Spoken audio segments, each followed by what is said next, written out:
2, 1, lift One.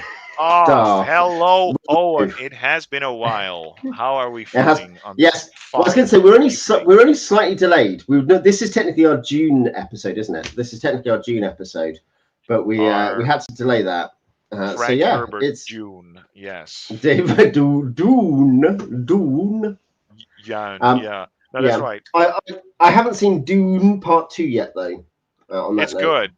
There is Yeah. I should warn you. I should caution you. The only thing is that they tried to make Chani a girl boss, but the problem is they haven't really altered the script too much. So the result is that actually you'll have all these scenes where Paul does something, and then you see Chani being mad about it, and again, leaving in a huff. But they're not altering anything. But separate it's from just the that, same. it rules. The same plot happens. Yeah. Yeah, more or less. Yeah, that's right. Yeah. All right, what do we have I liked today, part one. I like part one. Good. Today, what we're going to do is we are going to be looking at the first adventure in Wyvern Songs by Brad Kerr. I think we may do the others at a later date, as it's we discussed doing it, but because it's 4 adventures and it's like 110 pages or something, we thought we'd go. Do we give a short background for the 2 people that'll watch this video that don't know who Brad Kerr is? So I don't know. Brad Kerr is a guy who writes adventures for Old School Essentials, according to this. Is there any other background we need? I mean, no, I don't think we do. Brad has, I guess, been involved. He's done a lot of other stuff, and you can go and find that elsewhere on YouTube and elsewhere. But yeah, obviously, long term figure in the Old School inverted commas community. Not quite a newcomer, but yeah, no, it's a 3rd or 4th wave. The post Google Plus era. Yes, that's what I'm thinking. It's in terms of if you look from the G Plus era. Yeah, that's right.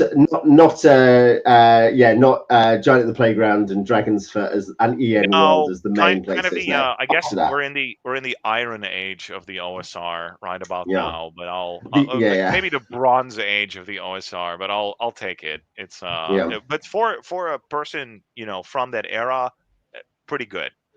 Yeah. I was going to say certainly, and writes adventures, puts adventures out. And he's done that some people enjoy. I guess we'll get to that. But yeah, there's a few others. I'm thinking there's something of Thousand Swords. There's another adventure. Temple of 1,000 Swords. That's right. And Hideous Daylight. I think was how he. Hideous Daylight. That is the other one. Yeah. Yeah, yes. And these are all ones which are reasonably critically well rated. That is probably the way to put it. And I guess we'll test that with only one adventure, which isn't necessarily a fair sample, but we may come back to him, as we say. And yeah, so we're doing Sinister Secret of Peacock Point, which is one of 4. It's entirely white. It's entirely white. Oh no, wait. Okay, Wyvern Songs. Okay. I see here a depiction of Brad Kerr in his native element. Playing his panpipes, yes. That guy next to him, that's his Jokai Gal, his twin brother. And he's playing a pan flute song. Okay, so Sinister he Secret really loved that trend in the 80s. That's right.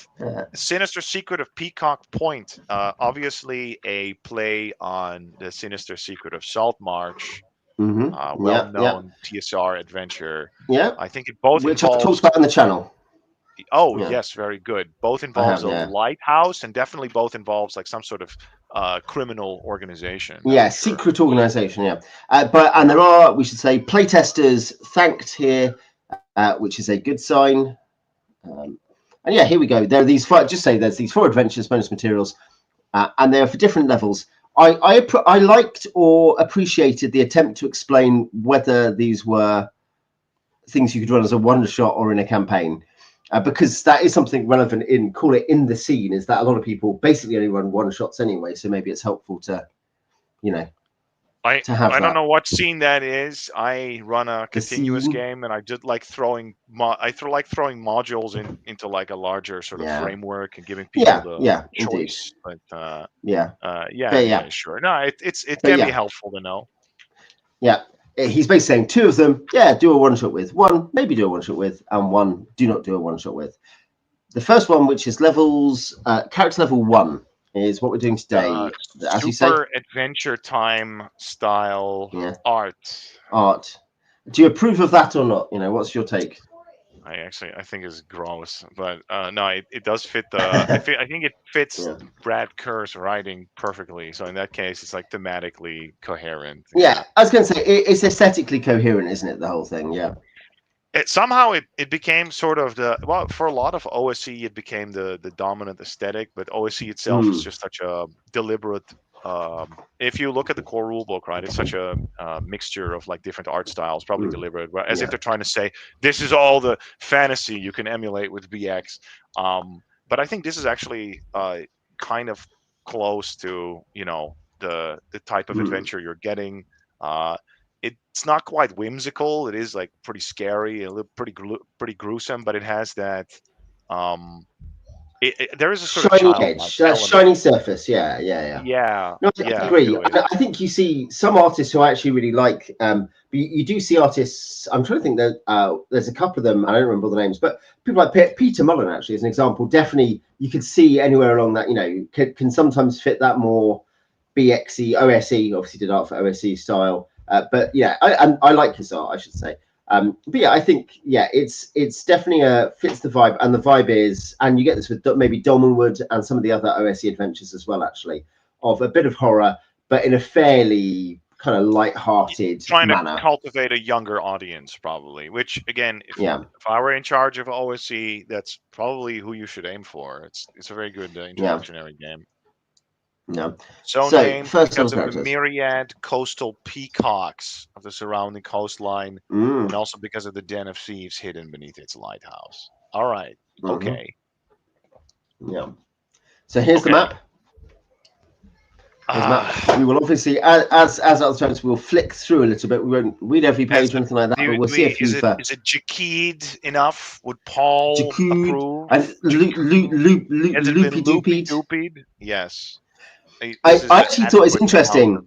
There is, there are a couple of meaningful loops. There's a meaningful loop basically going through the middle and through the bottom. So, and there's a couple other secret door loops. There's one secret door loop which is legitimately pointless, and and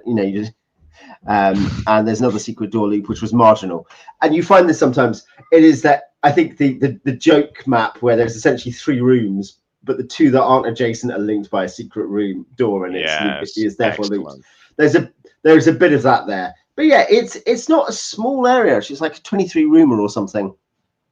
It's got plenty of bits going on in it, and there's different routes through it, and you can go into the Underdark via it, So, of course, what is it? The Night Road, which is patrolled by goblins. I kind of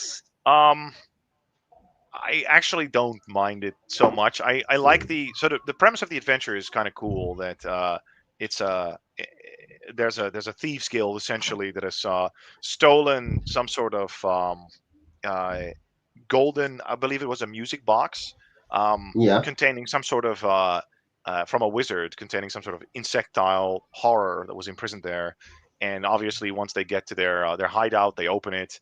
The horror gets out, begins killing everyone, and the party is sent to investigate because of various mishappenings. One of them being I think the lighthouse itself has fallen silent. But there are a few rumors. What is it? For a one shot, like, oh, it's raining. Ooh, you take shelter in the lighthouse. I was like, that is like actually kind of a classy horror movie kind of book for a one shot. That's fine. But that's. I was going to say there are a few hooks. There are a few hooks, aren't there? Here, which and they're good. They're all functional. Someone receives an invitation to go there. The beacon's gone dark. The guy who's been robbed says, "Please go and get this music box, but don't open it." Right. Yeah. Yes. And then the what you mentioned, like with the Night Road, it's you would see this in maybe adventures that have a little bit more scale and scope, where you kind of try to tie it to a larger world, right? So it doesn't feel like isolated and contained. So I get what he's trying to do here. Even here, it's not that bad. It's actually kind of nice to just this idea of like a magical what do you call that? it's kind of like this again, this Gygaxian naturalism of the you've got the Lighthouse Thieves Guild, and they have a little bit of a deal with the goblins that patrol the night road, that in exchange for a tribute every a payment every like weekly or monthly or something like that, they're allowed to use this underground system of tunnels. Like, okay, perfect, yeah, that works. And then now that they're dead, some of the goblins have boiled up, and they're there to find like the loot. That's fine. That's perfectly good. Yeah. No, it's quite a living and lively situation. So yeah, as you say, there are skunk goblins who've come up, and there is like mention of other locations down there in the Underdark. There is the Skitterlord, who I guess there's escaped ferrets.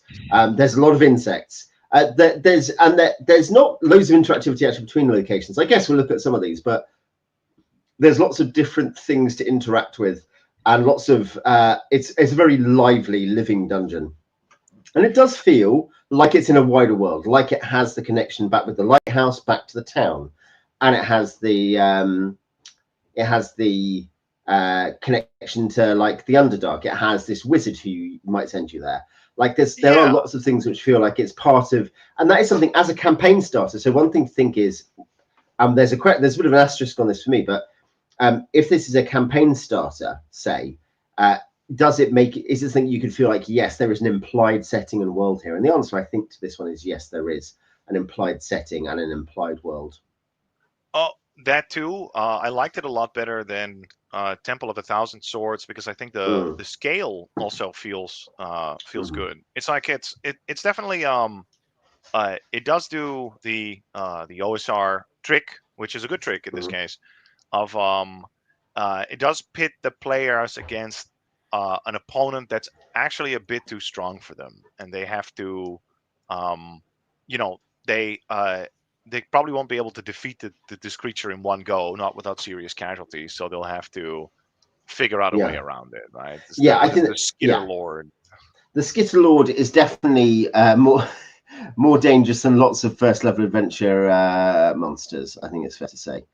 Five hit dice is usually that's a signal to the DM is giving you a signal of like, you better figure out something besides direct combat, or you're going to well, and it has a stinging cone of 1d8 damage. It summons insects. It's got a bunch of stuff that is going to be quite dangerous, especially because and its attack is only 1d6, albeit, but 22 hit points and a 1d8 breath weapon that's doesn't seem to be avoidable. Maybe you can save versus half, and he didn't mention. It doesn't matter.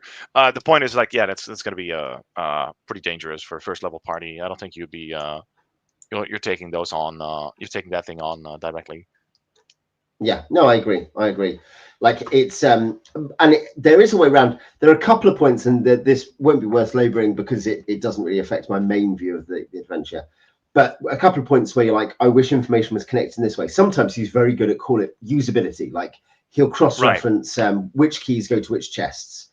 But on the other hand, there are occasionally things where like, does this work with this? And it's quite important stuff. Like I think I looked through a couple of things. I'm like, okay, so I understand how music chases away the Skitterlord, but I don't know. Are you meant to get it back in the music box or stuff like that?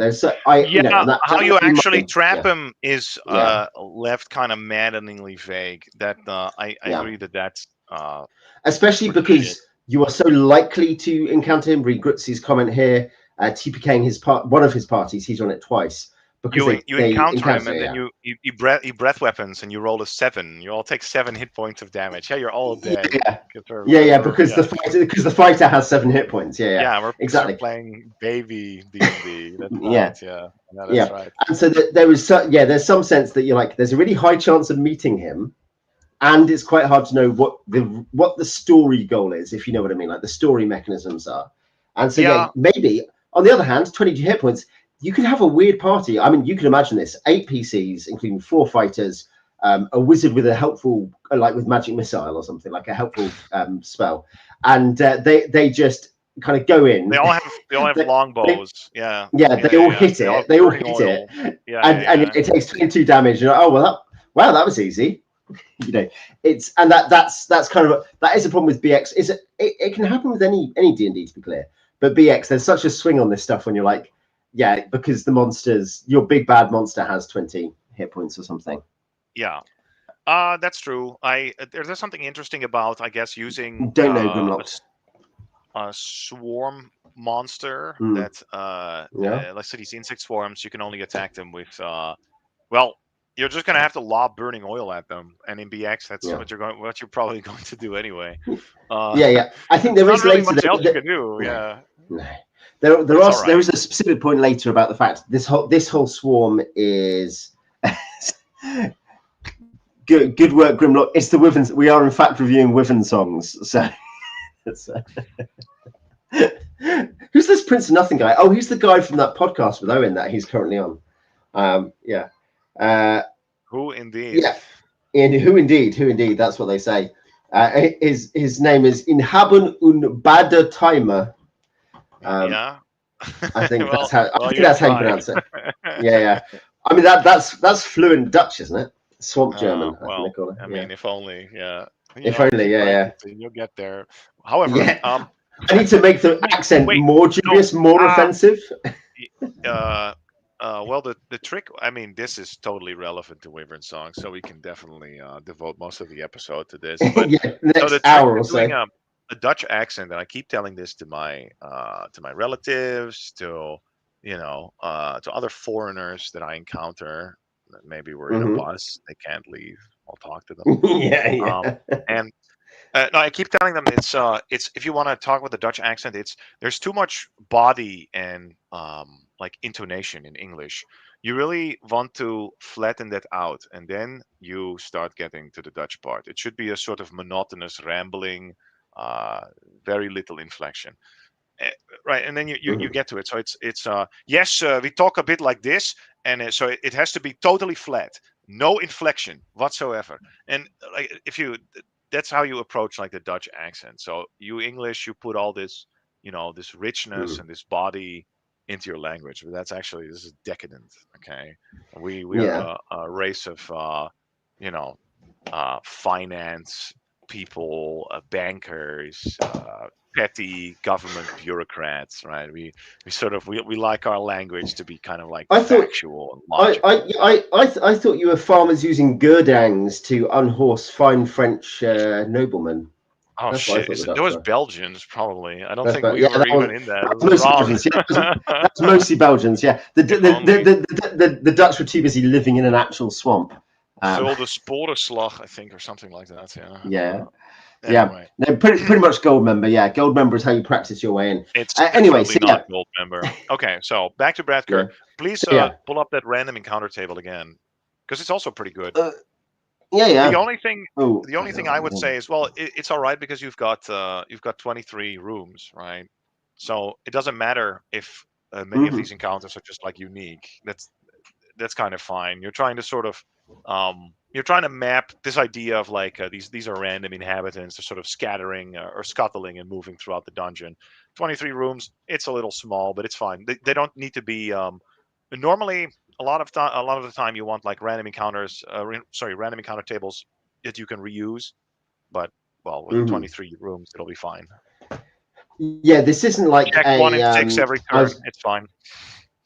Yeah, like I did. I obviously, as you know, I just reviewed B5 Horror on Hug Niles, and that's like, to be fair, some of the levels have 6 entries on an encounter table for 16 rooms. But the point is, it's 100 rooms overall, and you can imagine kind of you can adapt what there is to fit the complex. Because it's quite large, Whereas this is small, so it doesn't really matter if you need to, if you run out of encounters, you can just be like, no encounter. And to be fair, something like T1, obviously the dungeon in T1 is not enormous. It's it's medium for a level, but it's not enormous. But it is a real, yeah. But the point there is the random encounters, you're meant to treat stuff that has already been done as empty, like no encounter. The players get rewarded if they kill something on one raid. The next raid it won't bother them, and you're like, yep, fair enough.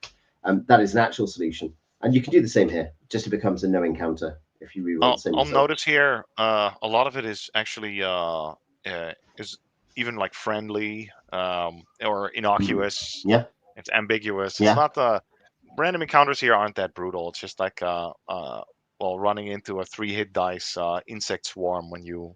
Hmm. I mean, I guess you would almost always have burning oil, but it doesn't sound nice if you're already like if it's already surrounding your party. Maybe a bit tough, but yeah, sleep spells work too, I think. I was going to say that there are 4 combat encounters. There is a potential combat encounter with the skunk goblins, so that would make 5 if we think, and then there are 5 non-combat encounters, basically.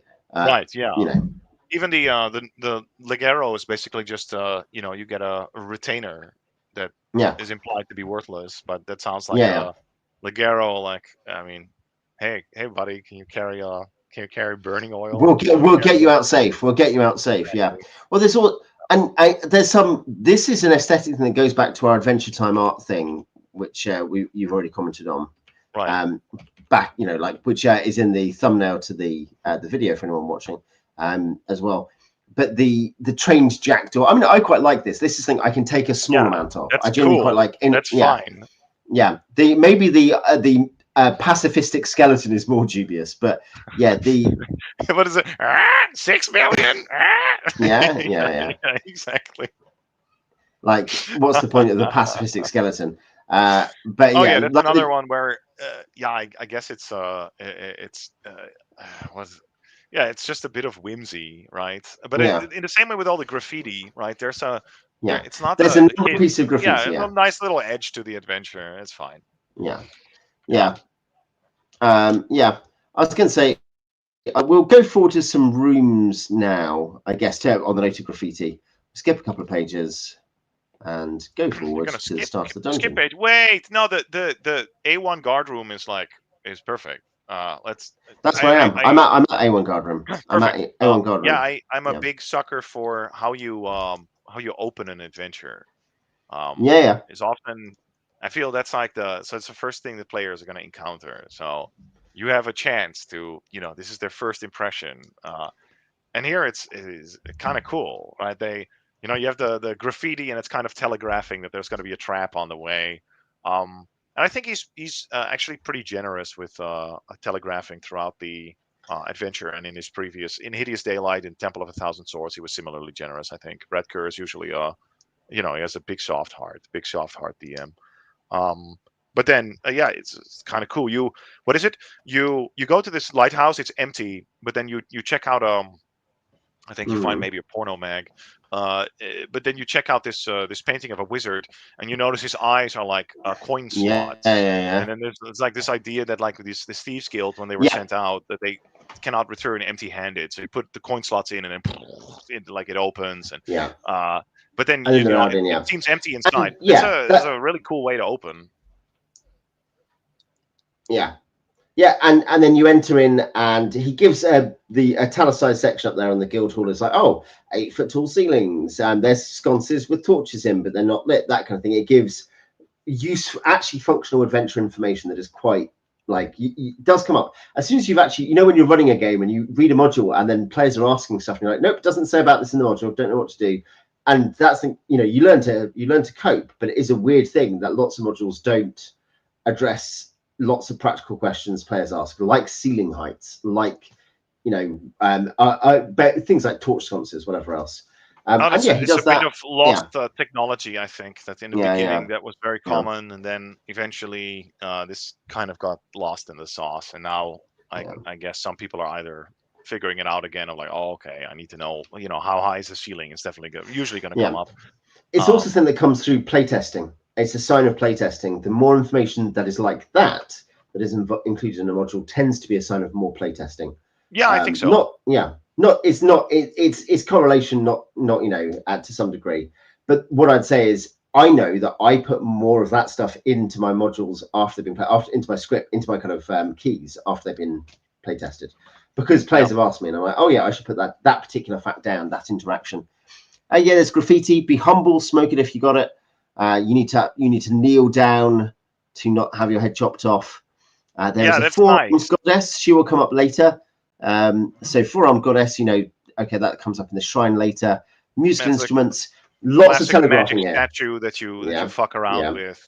later, provide either boons or banes. Another. And there's musical instruments, which immediately is like, this means that when we realize we need music or something, we can go back and get the instruments.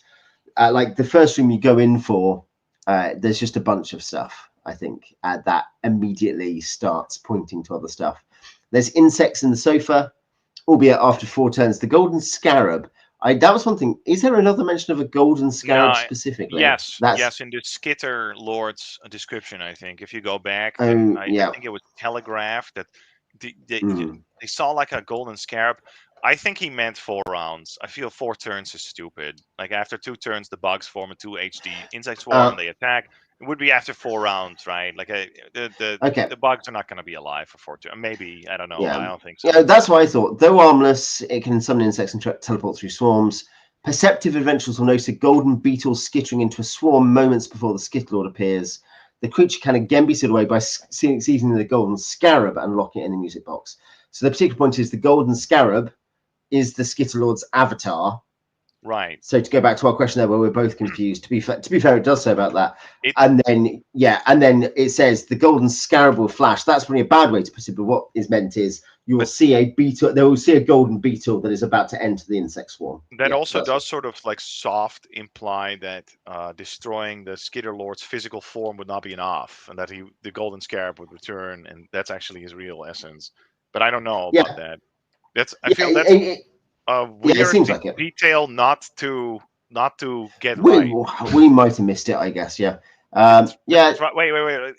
Is it there? Like I feel that's like I always try to when I evaluate under Skitterlord. Under Skitterlord, it says the creature can again be sealed away by seizing the. Okay, so though armless, so it's a fiend. So it's an ancient fiend. Though armless, it can summon insects and teleport through swarms.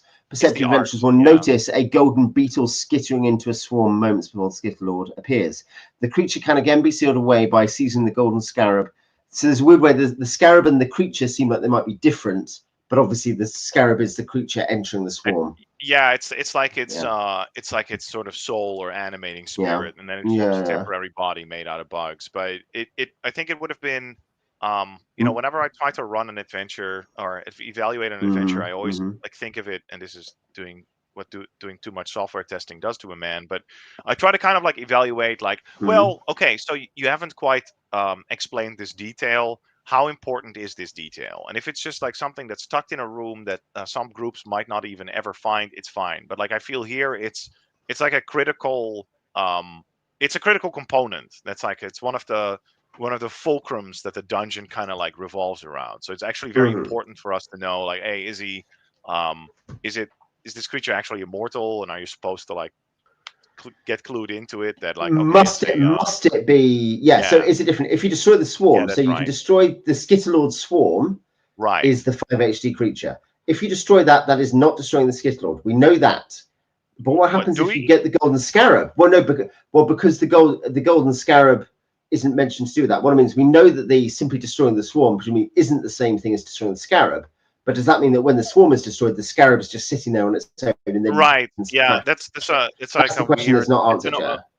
I think that's one detail where I would actually I would expect him to get that one like a little bit more crisp, but ultimately you can find some sort of resolution for it, but it's going to be messy, even though that it didn't need to be. That's the one thing. Yeah. If you're having to check around, that's usually a sign it could be improved. There is, as I say, usability is generally quite high in this module, I should say, but it is a weird couple of bits like that. We were saying there's an insect swarm immunity. It does mention about how to run a swarm, so you have a new monster here, insect swarm. Yeah, and then there's a useless secret door there, but at the same time, it's like, well, it's not quite useless, but it is kind of useless. But that one is basically useless. Yeah, you can get a disguise kit and a tot of black grease paint. Right, but it's like it's a thieves guild. That's like a fantastic Faffer than the Grey Mouser style environment with like what there's a mirror maze. There's like all these fake there's treasure chests that the guys practice lock picking on. There's a treasure vault. with a elaborate double, almost like a nuclear launch code style double lock that you need to twist at the same time. So that's all. Those are fine details. So of course, yeah, put a few secret doors there. Who cares? Of course, they're going to put them there. You have some plausible deniability or some wiggle room or something like that. That's fine. Yeah. Let's just. I'll go forward. We'll go to the brig, I think, next. There's some extra rooms. Obviously, there's some training rooms. One thing is there are like 3 different training rooms. I think there's a training room, an archery room, and then there's another room as well. But where obviously the thieves are practicing stuff, and there's no lock, but there's no keys for the locks in the training room. And so, as you say, it fits the theme. I think, though it could maybe be made even more explicit, I think the brig is a clever area because implicitly there are no insects there, but there is music. Yeah. Oh yeah. No. Yeah. You would have to ask. Like, yeah, I agree that this is first of all, this is a whimsy super adventure time character. He's like, I can hear through. He has bamboo glasses. You should punch him in the bamboo glasses. Grutzi's German players. They were like, nah, but it doesn't make sense, Carl. Nein, I don't get it. Why would they put the secret door? Why is there a secret door? Yeah, exactly. You can tell that they would get like super worked up and like they would spend all this time. Sorry, Grutzi, I love you, man. Anyway, no, but such I've worked with too many Germans in my life. Line. I know how what this a goes. Classic bullying line, like mocking the guy and be like, "Ha, we love you. I love you, Grutzi. Ha, he's German." Okay. All right. Yeah. Anyway, so the channel bands. NPC. No, but like, and in this case, the German players, they would say, but how has he stayed here for so long? Why hasn't he been eaten by the insects? And and then the only thing he has they left his bamboo flute, and he's been playing sad songs all week to entertain himself, right? But that's great because it's not just like, oh, haha, kooky random, even though it has that energy, but he's also using it in a way that's very unobtrusive and does not feel forced. But he is telling you like some information of like, apparently the music will keep away the insect swarms as well. Wait a minute, the music should just keep away the bugs. It should just keep away the Skitterlord, right? But also the insect swarms. But the insect swarms are here because the Skitterlord is summoning them. That's why they're here. I see. All right. Okay. We'll assume that. So this would also prevent him from getting eaten. I think that would make sense. Yeah. Because the Skitterlord summons the swarms. Otherwise, there'd be like a cockroach. You wouldn't be like millions of cockroaches and midgets. It'd be like a cockroach. The swarms are, in that sense, they're summoned creatures, even if they are natural creatures. They are right. And then the music's protection. You see, like that sort of stuff. I feel you want to get that one pretty clear. But I mean, we get the general idea, and obviously, Brad Kerr had an idea when he ran this, right? But and it's clear enough that we have immediately read that in.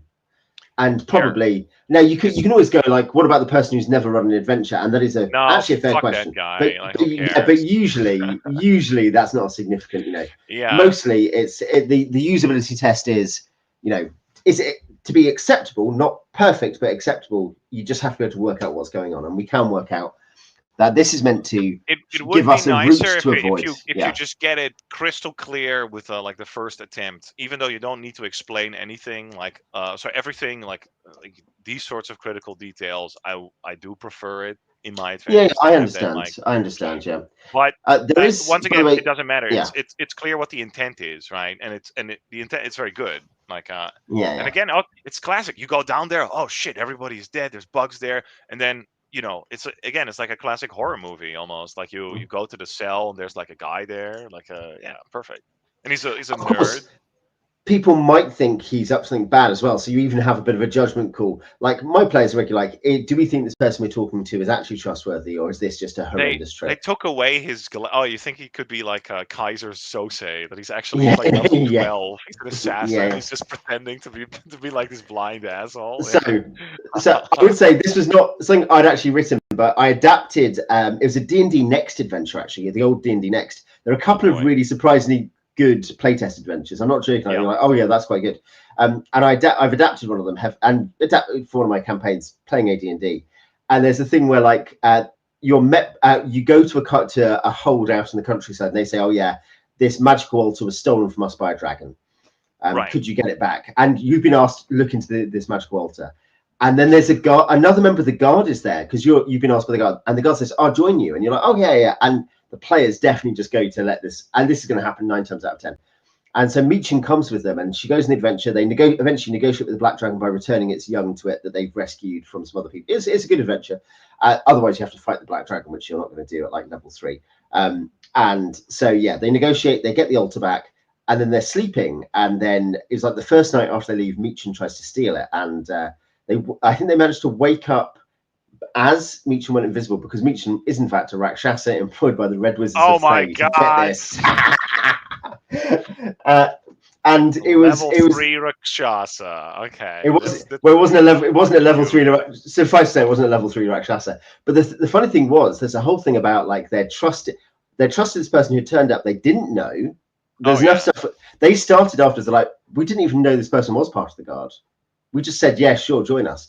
But I actually thought the module played surprisingly fair, because they're also, oh yeah, Meechin will take the 3rd watch. And I was like, you shouldn't let Meechin take the 3rd watch, I thought in my head. But like, yeah, it was a funny one where you kind of see the players understood they'd made the decisions, but it was a genuinely satisfying prestige. But at the same time, yeah, the point is there are sometimes going to be silly things like that in a module. That's, I wouldn't write that, but I think it was a fun memory, it was a fun memory. And the asshole Rakshasa. Yeah, I mean, as long as he doesn't, as long as he doesn't totally like, if he just then kills the whole party and then sleep. The last guy wakes up and all his friends are like dead. Like, and there's Meechin with his hands, spelling his name, and like the guy Meechin he's lubing up his hands, he's doing stretches. Sharpening a razor. It was a sensitive way to write something where you're like, no, you can get the altar. The whole point is they don't have to take Meechin. Meechin might try to follow them, but there's no way. Meechin basically is like quite unaggressive. This Rakshasa, I forget the actual name. Players are like kind of okay with a bit of DM shitbaggery every once in a while. And I think as long as it feels, it's like Agatha Christie though. It's like, who's up here? There's my Agatha Christie shelf. It's if it's played fair, you can deal with the shit housing if it's played fair. Whereas if you're like, and then you force this to happen, players really resent that correctly. Whereas if players feel like, we just got done that one time, it happens, especially because they win 90% of the time. So geez. But yeah, Filbert is not about. He's a 2nd level guy. He speaks 6 languages. He will help you, and that's fun. And he has music. Stutter. I would say, what a loser. Absolutely can't. He is not going to have a stutter if I run this. But also very smart that they made him that he made him like a rival gang member, so he doesn't have detailed otherwise he would have detailed information about the whole complex, right? So again, but he could tell you this gang lived here. They haven't been here for a week. So he can tell you something really important, which is good. Exactly. But he can't tell you about the secret doors. The lock chest. I would say a silvered sword. That's useful that's just a useful piece of kit to pick up at 1st level. The fact you do get treasure without it being the treasure is not amazing financially. There's a few hoards, but there is some useful stuff. I think there's like you made a whole room full of, first of all, multiple heavy treasures that are hard to remove. Congratulations. Which are not priced, which annoyed me. Yeah, I was also like, come on, dude. Like, you can give it there. They're gonna try. Like, no, it's too much. The same with, by the way, the mining. I've actually, because you've read a module of mine that does this. As soon as you say, you can mine that. Like, there's ruby apples. That is literally the example of you've read of mine. Sure. You have to give the total number. You can't be like, hey, there are like ammonite fossils that are 50 gold each, but it'll be noisy if you try to take them. It's like, are you stupid? The players are going to, once they get this as their base, they're going to mine that. Just tell us how. And you should say there are 30 fossils. Yeah, that's true. But however, I do want to say if you tally it all up, I think there's like 6,000 gold in the vault. This is going from memory, right? Yeah, 6,000 gold and a bunch of like yeah, silver it's very concentrated. That's the one thing. The real treasure here is super concentrated. And then yeah, maybe a few hundred before that. Yeah, but it's yeah. okay. It's a 23 room. Like you do have to like get to the end and get to the payload, which makes it a little bit harder. But yeah, and that's like yeah, T1. I don't mind. Yeah, It's a good reward for a first level party. You're definitely going to level up. I mean, 6,000 gold. Are you going to level up? Somebody's going to level up. So, 6,000? Yeah. Yeah. Someone is, but not every, like your thief is. Your but thief like, is, yeah. That's maybe the one thing. Yeah, the worst class in the world is the BX. Yeah. Just kill So yourself now. Probably for a 5 PC or 4 PC plus hirelings. Let's say hirelings. You've got a couple because it's a first level of dungeon, so you can bring hirelings in our paradigm. Not in OSC. No, not OSC.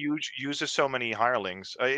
Occasionally, very clearly, Brad Kerr also uses them, right? So and there is some information in OSC. I did run OSC for many years. I don't remember as much as I should probably because I used it for Dolmenwood.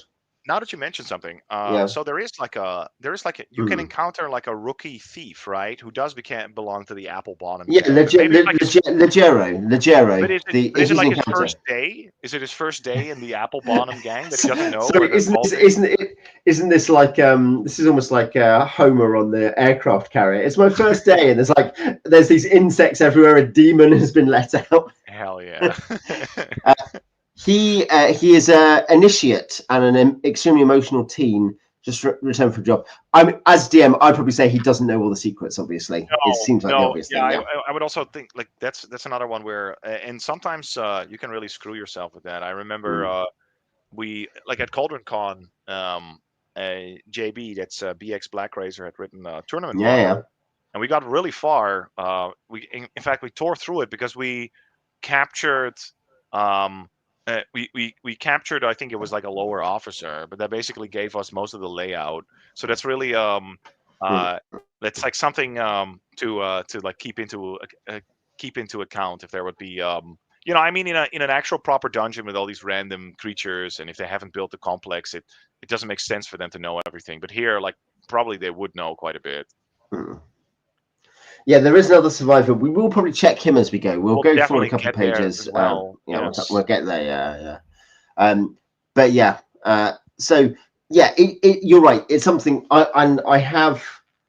don't think I've ever quite fallen into that trap where I'm like, yeah, you catch the guy who tells you everything. But occasionally it's fine if the players valid. You make a mistake as a DM. Yeah, you can just let it happen. It doesn't matter. In a campaign, you can survive that. Fine. But certainly occasionally you'll just have something where you're like, yeah, if the players work this out, and you can sometimes tell modules assume players will not do something. It's really strange. Right. You can tell the writer is like, the players won't do this, and you're like, but if they do, then the entire thing is null and void. It happens. Yeah, that's the. Ways, but yeah, I mean, that's the. I think that would be one of the strong arguments for like running it often with not just with one group, but like with all these different groups, is because like a couple of times you'll be able to hopefully you'll be able to suss out like all these different play styles going from like oh my god, the cutesiness of the frog, it's too much. The night gate. The night gate. Do not leave it open. There is a trap which is signposted if you enter from A4 or 15. There's a cool wind. There's edible and delicious fungus. Does that mean that's rations? Please tell us how many rations. This is, by the way, I know I'm a logistics Nazi for this. That I actually do enforce rations and encumbrance and stuff. But in AD&D, I do, but like I do also start. I notice that like as soon as I start charging living costs and that sort of stuff, then it does become kind of trivial because of the amount of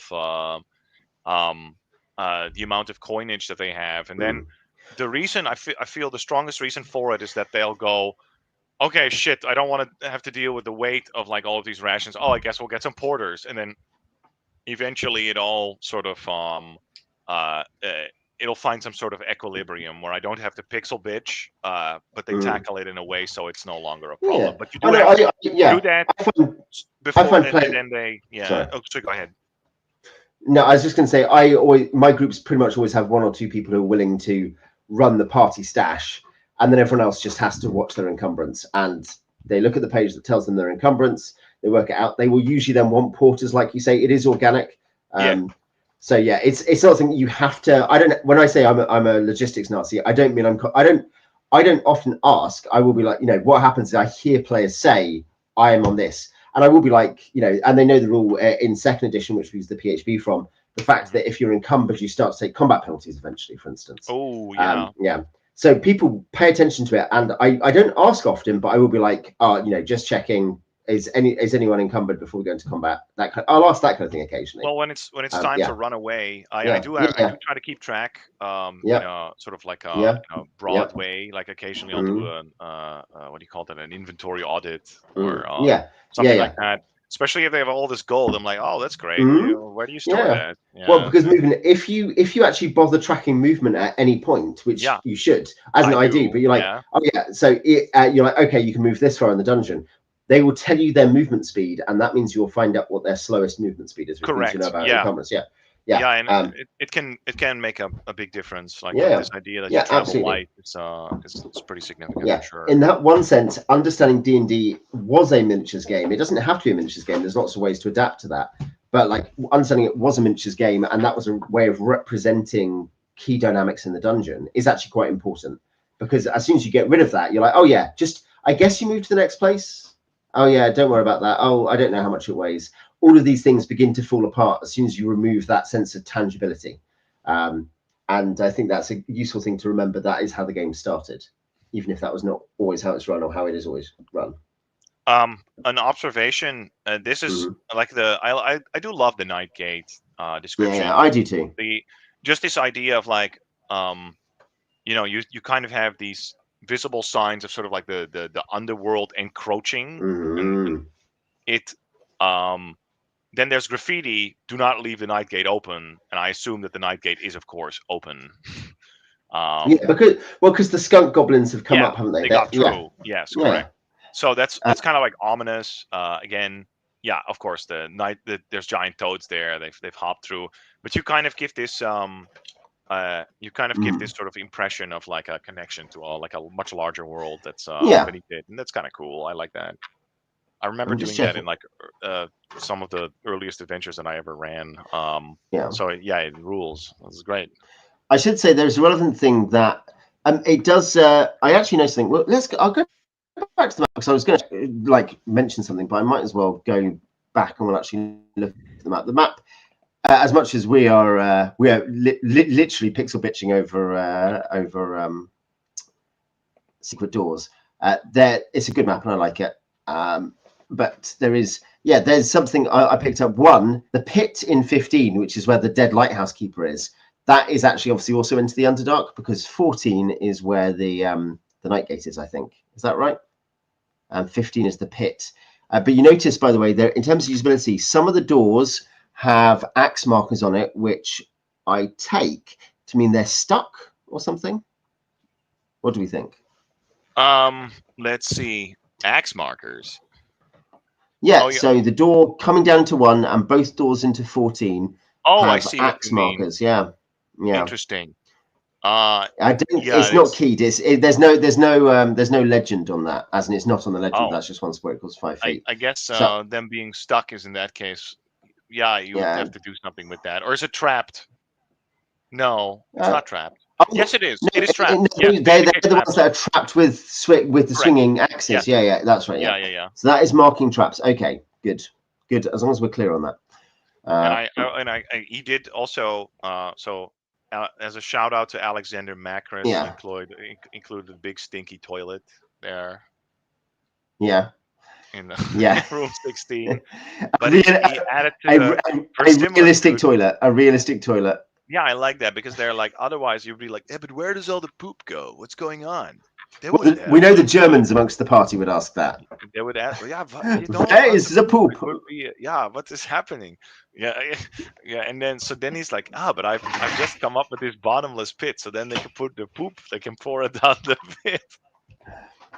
I mean, Doof, are you having fun? We're having fun. Bet Are you your having ass fun? I'm having fun. Yeah. This is my day off, motherfucker. I'm gonna enjoy it.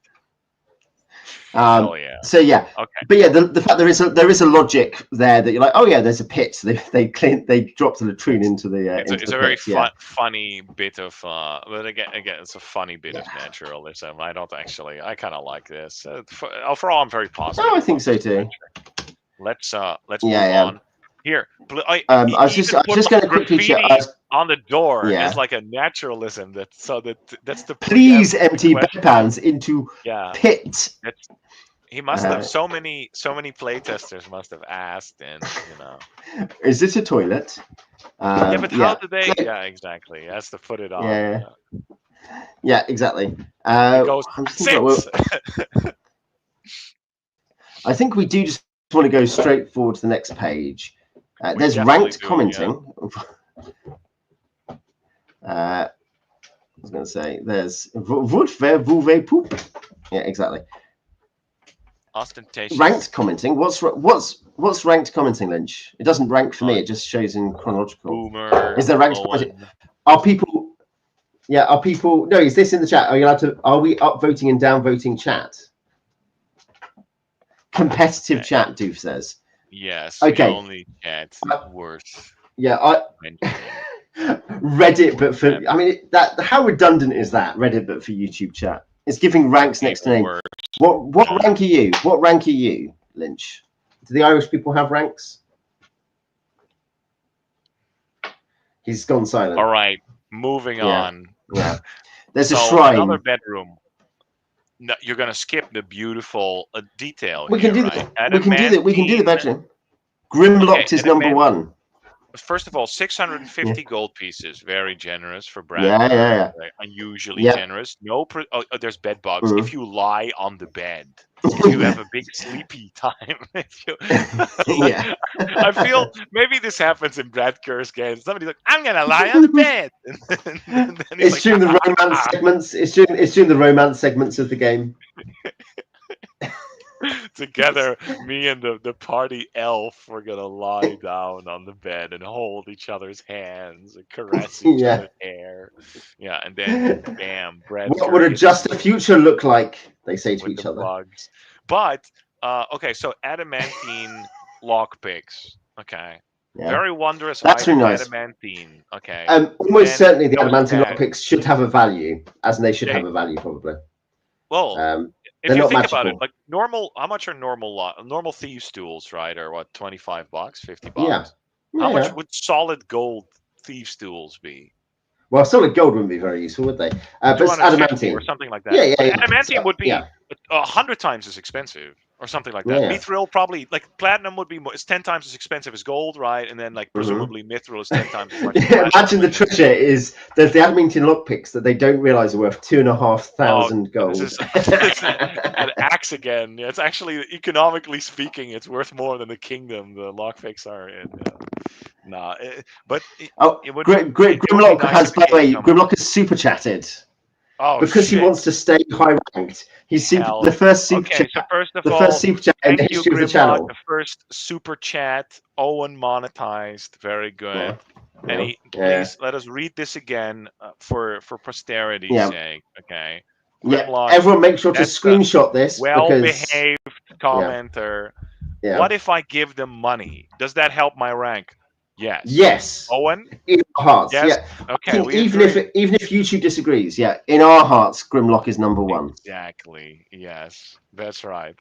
Okay. So adamantine lockpicks.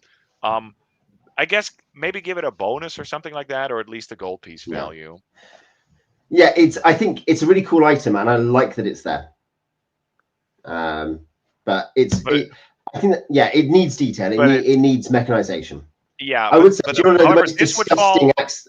Yeah, this would fall into like what I would consider to be like trivia, right? Like it would be nice, but whatever, fuck it. I can figure out something to. Do you want to know the most Axian thing I've ever written in a module? It's actually something I've not finished yet, mostly because I've not put out. I want to. I've got several finished parts of it, but I want to play test it, and I've just not had the time to pick up it. It is a cool theme. So it's the Sea Caves of the Fallen Feyarchy, and it's like 10 areas or 11 areas, connected mostly by sea. Some of it's underground, but most of it is by sea, or you can walk to it. Of this kind of ancient elven sea and high elf empire that they all have died or whatever, but like the magical barriers are falling, so the nearby humans are like, oh wow, there's something there, and then you come there as an adventurer to find out and see what's in there. And the locals have like a cowrie shell based currency, historical currency in Polynesian cultures. But then I was like, what happens when other people hear about it? And I was like, well, people from the other cities are going to come and they're all going to have gold. And I was like, and it's going to ruin the economy. So I definitely did start to model inflationary mechanics for collapsing the local Polynesian economy. Oh, that's actually kind of cool. If you just every week you like there's a percentage inflation or something. Yeah, just D100 inflation every week. That would be okay. Yeah, I like that. And I haven't finished this stuff, but there is like kind of not physical conflict necessarily, though it might be, but cultural conflict mechanics for like these quite nice and effective and decent lawful locals who all these dangerous adventurers are coming in to colonize nearby. By that I mean like they're all building shops and they're like creating an economy based on the raiding. And the party might be like, what can we do to help the locals? I think that's actually quite plausible. And you're like, well, yeah, okay, you need to be able to do this to strengthen their power or to kind of help their economy. If the chief gets killed by a raid by the local, what are they? Not Tabaxi. What are the little Tasloy? Yeah, Tasloy. Oh my God, like you're using Tasloy. There's like a timing mechanic for. I realms build. Yeah. But basically, the Tasloy would attack if the players didn't deal with them. The Tasloy would attack the village, and if the players aren't there, then this many people would be killed, and that would affect the power struggle in this way. So I haven't actually run it yet, so I can't actually guarantee it works or is good. It's a campaign rather than an adventure is the point. So you can't just be like, yeah, let's run 2 sessions of it. You have to be like, let's.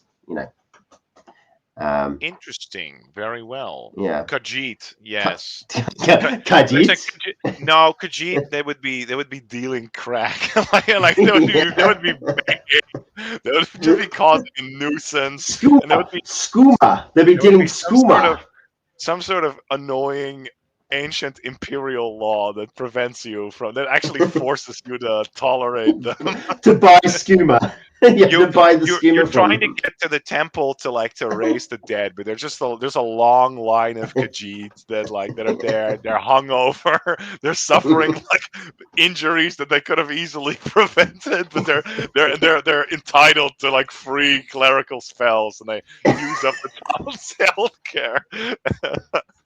The one thing is, at least they're not Argonians. That's what the prince says. I mean, oh my god. Khajiit did nothing wrong. Yeah, exactly. So shrine. Another classic. This is a staple of of old school dungeons. I think is the magic statue or the magic shrine that you fuck with. Again, very whimsical, little stuffed rabbit in there with the jeweled kukri. Only 50 GP, by the way, for a jeweled kukri. Those are semi-precious stones. Okay. Opals. So one thing I like that this has been half telegraphed by the fact near the entrance you see someone's drawn the goddess on the wall. So you should probably are going to understand this is to do with the gang because it's a goddess of thieving. Yeah. The one thing is it's one of those things where you can kind of tell. I feel like maybe the eyes should have been moving or something on the statue. I don't know. I don't know how obvious it is that you need to cover her eyes before you take her stuff. There's no. But that's fine. I'm not complaining. I'm just saying, I'm not sure how many players are going to get to the. No, that's just a curse is just the curse is very mild. Well, you can get fucked up if you're unlucky. 1d6 turns is relatively mild, but I think that taking the treasure without Lilia noticing, so covering her eyes, moving stealthily, or causing a distraction, I think that's just like a little Easter egg. Not a lot of people are going to do that, but probably one group tried it, and Brad Kerr thought it was so cool that he wrote it out. Okay, and that would work, right? Yeah. Yeah. No, I agree. Or maybe it's just an idea that in his head where he's like, "Whoa, wouldn't it be cool if they, actually stole from the goddess? Wow, this would happen." Obviously, dreams is maybe a bit much, but it's a cool idea. I'm all for this. Sticks of pungent incense. A fine encounter. Let us move on. Take it. Yeah, it's taking the ancient. Yeah, that's right. If you strip off the elven wallpaper, there's actually the glue. You can render that down, and that Yeah. actually becomes a rare fertilizer that can increase your crop Yeah. yield. So the thing is, the irony is, like, I think you probably agree. Some of that stuff in Axe is some of the fun stuff that actually fits into Fucking much cool. more into the into the No, AD&D that's mindset true. much better. That's not the side of Axe that probably we've talked about the hardcore Macrisian naturalists. They're going to want certain things that you and I won't. And actually, the idea of turning like the ancient elven wallpaper paste into fertilizer, that's cool, and I would just approve of that. That's not the kind of thing I oppose. It's more that you illustrate a way of thinking that if you add it as like a little tiny component to an adventure game, it's actually fine and cool and based and like all that stuff. But I think why it's so easy to make fun of or to lampoon is when that element starts to sort of outweigh or overshadow the actual fantasy adventure game. And it's and so the players are only discussing that side of it. Supporter, unfortunately, undeniable. In fact, my hardcovers are on the way of number 2, the Axe imprint. So I have number 2. loyalty. Doesn't that go in the pit? Oh dear, in the bottomless. Yeah. But anyway, this is cute anyway. The goddess and her treasure. Yeah, of course you leave a little offering. That's fine. You take a treasure, and then you get screwed. And then a little extra. Yeah, that's fine. And a twist if you're clever. I did running the game on Saturday. Do you know what is a really surprisingly good, not amazing, but good second edition supplement? Skullport.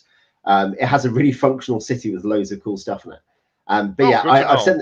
I've sent them into the. They've gone to the sewers basically because they're pursuing a stolen item. Basically, they came off a random encounter in Waterdeep, and they've gone to Skullport, and that's been quite a fun adventure. And they're in the Skullport sewers, is like the pirate city underneath Waterdeep or something. In Undermountain, in Undermountain, exactly. Yeah, there's like a city of like freebooters and thugs and smugglers. On level 6 of the dungeon or whatever. Yeah, underneath the dungeon. Yeah, that's exactly. Cool. Yeah, I respect that. That's great. So they've got there and they're doing stuff. And they've gone to sewer. Sadly, though, there are some keyed dungeon areas. There is not a keyed sewer. But because I've got a sewer anyway. I've keyed the sewer, and I did tell them to name it. That it's not actually named. I was like, it's the lair of the Poo Lord. And then I crap you not. I think 4 times in a row on the random encounter roll, the bonding monster roll, they rolled a 2, which was very peak D&D. And it's what I live for as a DM is poo related encounter rolls. Alas, I've not yet. You should check out Lamentations of the Flame Princess. I think there's another. Was it Rap and Athuk? There was another one with like a shit elemental or something like. Or no, there was psychedelic fantasies. So plenty of stuff in the OSR that'll cater to that. To that particular taste, yeah. If taste is the right word. Next. Yeah, great. All right. Yeah, we've lost like kitchen, 4 very viewers there, man. Yeah, well, kitchen, you got to start somewhere. Okay. Yeah. So there are skunk goblins. Yeah, exactly. There's skunk goblins. There is on the next one. There is the survivor in A20. There is a maze, which probably is one of the weaker functional things, and then there is a vault. So you got loads of important stuff. This is we are giving up the milk here. But yeah, this is a good page. It's a good page. I just love the little. Oh shit! There's the Pillsbury, another prisoner, an unhinged. Yeah. Okay, he's been unconscious. Yeah. Oh, he knows about the music box. Okay, so this is good because we've had a prisoner that's actually basically ignorant, but sort of well intentioned, and now there's a guy who claims to know nothing. He was actually an unscrupulous ruffian who intends to shirk the party. So pretty good. Pillsbury. A psychotic halfling. All right. Animate dead oil and a rusty machete. Okay, it's like the guy with the little tear tattoo from what is it? Screamers, essentially. Yeah. Yeah, and that's a cool item. Animate dead oil. I guess hopefully it has the label on it because then if he betrays you, you take it off. You kill him and take it off, and then you've got animate dead as a one-use potion, basically. Or That's cool. We have to. That's what we have. Yeah, essentially. Yeah. Yeah, I think or he could use it if there's a corpse. He might use it to help him betray you. The skunk goblins will negotiate, so that's good. But they respect Lilia. So there's an interesting thing there that if you try to say, "Look, go and steal from this temple," they'll say, "No, we won't." So that might actually clue you in that Lilia is a goddess of thieving or something, or of darkness. That's all right. That's And another one is it's 6 goblins is you would probably win. Maybe you'd take a casualty. But there's a good. It's another. Usually, just having monsters attack over and over and over again, is that gets a little static. So of course, sometimes it's more interesting to just have like, okay, you encounter, it's a pretty tough encounter, but you could just buy them off, like, and you take a very minor loss, and you could just be on your way. There's 50 gold is nothing. 50 gold is nothing in the circumstance. Yeah. One of the even more tempting, which go ahead. I was going to say you might have to deal with them in the future as well. We'll touch on that at the end, but you might need to deal with the skunk goblins anyway. In the future, you're going to buy them off and then return the next day and just fucking ruin them if they're still there. You're going to exactly. Yeah. Where's my gold? Yeah. But no, I was going to say, so that is a pretty good option. Even better, in my opinion, right, is if you have like a powerful NPC or monster that's like not hostile, but very clearly has like valuables on him. So then you're kind of incentivizes the players to go like, oh, do we take that risk? I don't know. He looks tough, right? And you can kind of like start scheming and trying some shenanigans to like take him out. So that's good too. Yeah. The mirror, I should say, read the mirror maze. The problem with this, I guess we've got to go back. It's 21 to the map. Is that it implies you should just let players find their way through this without much bother unless they're being chased. Right. It then says, but there are two. Yes, but then it says, but there are 2 traps. This is a contradiction in usage. You can see here, if you look at 21, it's on the right-hand side. The traps are on dead-end corridors. That's perfectly good. That's perfectly reasonable. It is tough. Mazes are functionally impossible to make functional and/or useful in the ways that you imagine as a DM. There are things you can do with complicated map tricks, but the way you think, oh, it's a labyrinth, it's a maze, that just never works in itself. There might be tricks, but you can't use it. And so here, I think you probably have to decide whether or not you're going to ask the players which way to go, and you're going to then mechanize the mirrors, or are you going to? How are they ever going to encounter these traps? I think the intent is just that first of all, you have 60 feet vision maximum, right? Because of torches, and it may be even less in BX. These are only 5 foot. These are only 5 foot squares. You can see to the end of the corridors. Oh no, they're 5 foot. Wait, no, yes, he didn't use 5 foot corridor. Oh, okay, all right, never mind. I take back everything positive I said. Okay, so they're 5 foot corridors. Okay, that sucks. But it's still the case that you can't see the end because there's there's turns at the end. You can't see it's a dead end. Just have them. I think he just means to indicate it's a mirror maze, but the mirrors don't affect your ability to map and move through the maze unless you're moving under duress, in which case you have to do a wisdom check or something like that. That's just it. I don't think it's hard. Oh, no, sure. But what I mean is, in that case, if they fail the wisdom check, do you say, oh, you have to fall into a pit trap now? Because there's traps. There's not traps. Difficult to traverse. But there are hidden door traps. I guess then I don't know what the hell you would blunder into the traps or something like that. Yeah, it's a bit sloppy. It's already so unlikely. That's what. Okay, you're under duress. What you captured? What are you captured for? Presumably you're fleeing. You're fleeing. They're going to march you through the maze. How often? No, presumably it means you're fleeing. Happen? Yeah, presumably it means you're fleeing. It would help. It would happen if you had if there was a powerful guy here that was not from the dungeon proper, but that would be like another adventuring party or something like that. It would be like, hey, right, take me to the fucking vault. Do you know where it is? If you don't tell me, I'll cut off your face, and then You have to march through the maze, and then you fail the wisdom check, and I guess you just fall to the ground. You start sobbing and crying. I don't know what happens. Like it's No, I assume it's that if you're being chased, you're fleeing from something else, and you. But yeah. Anyway, that doesn't really. Hell yeah. It's that is not a good room. Basically, it doesn't really work.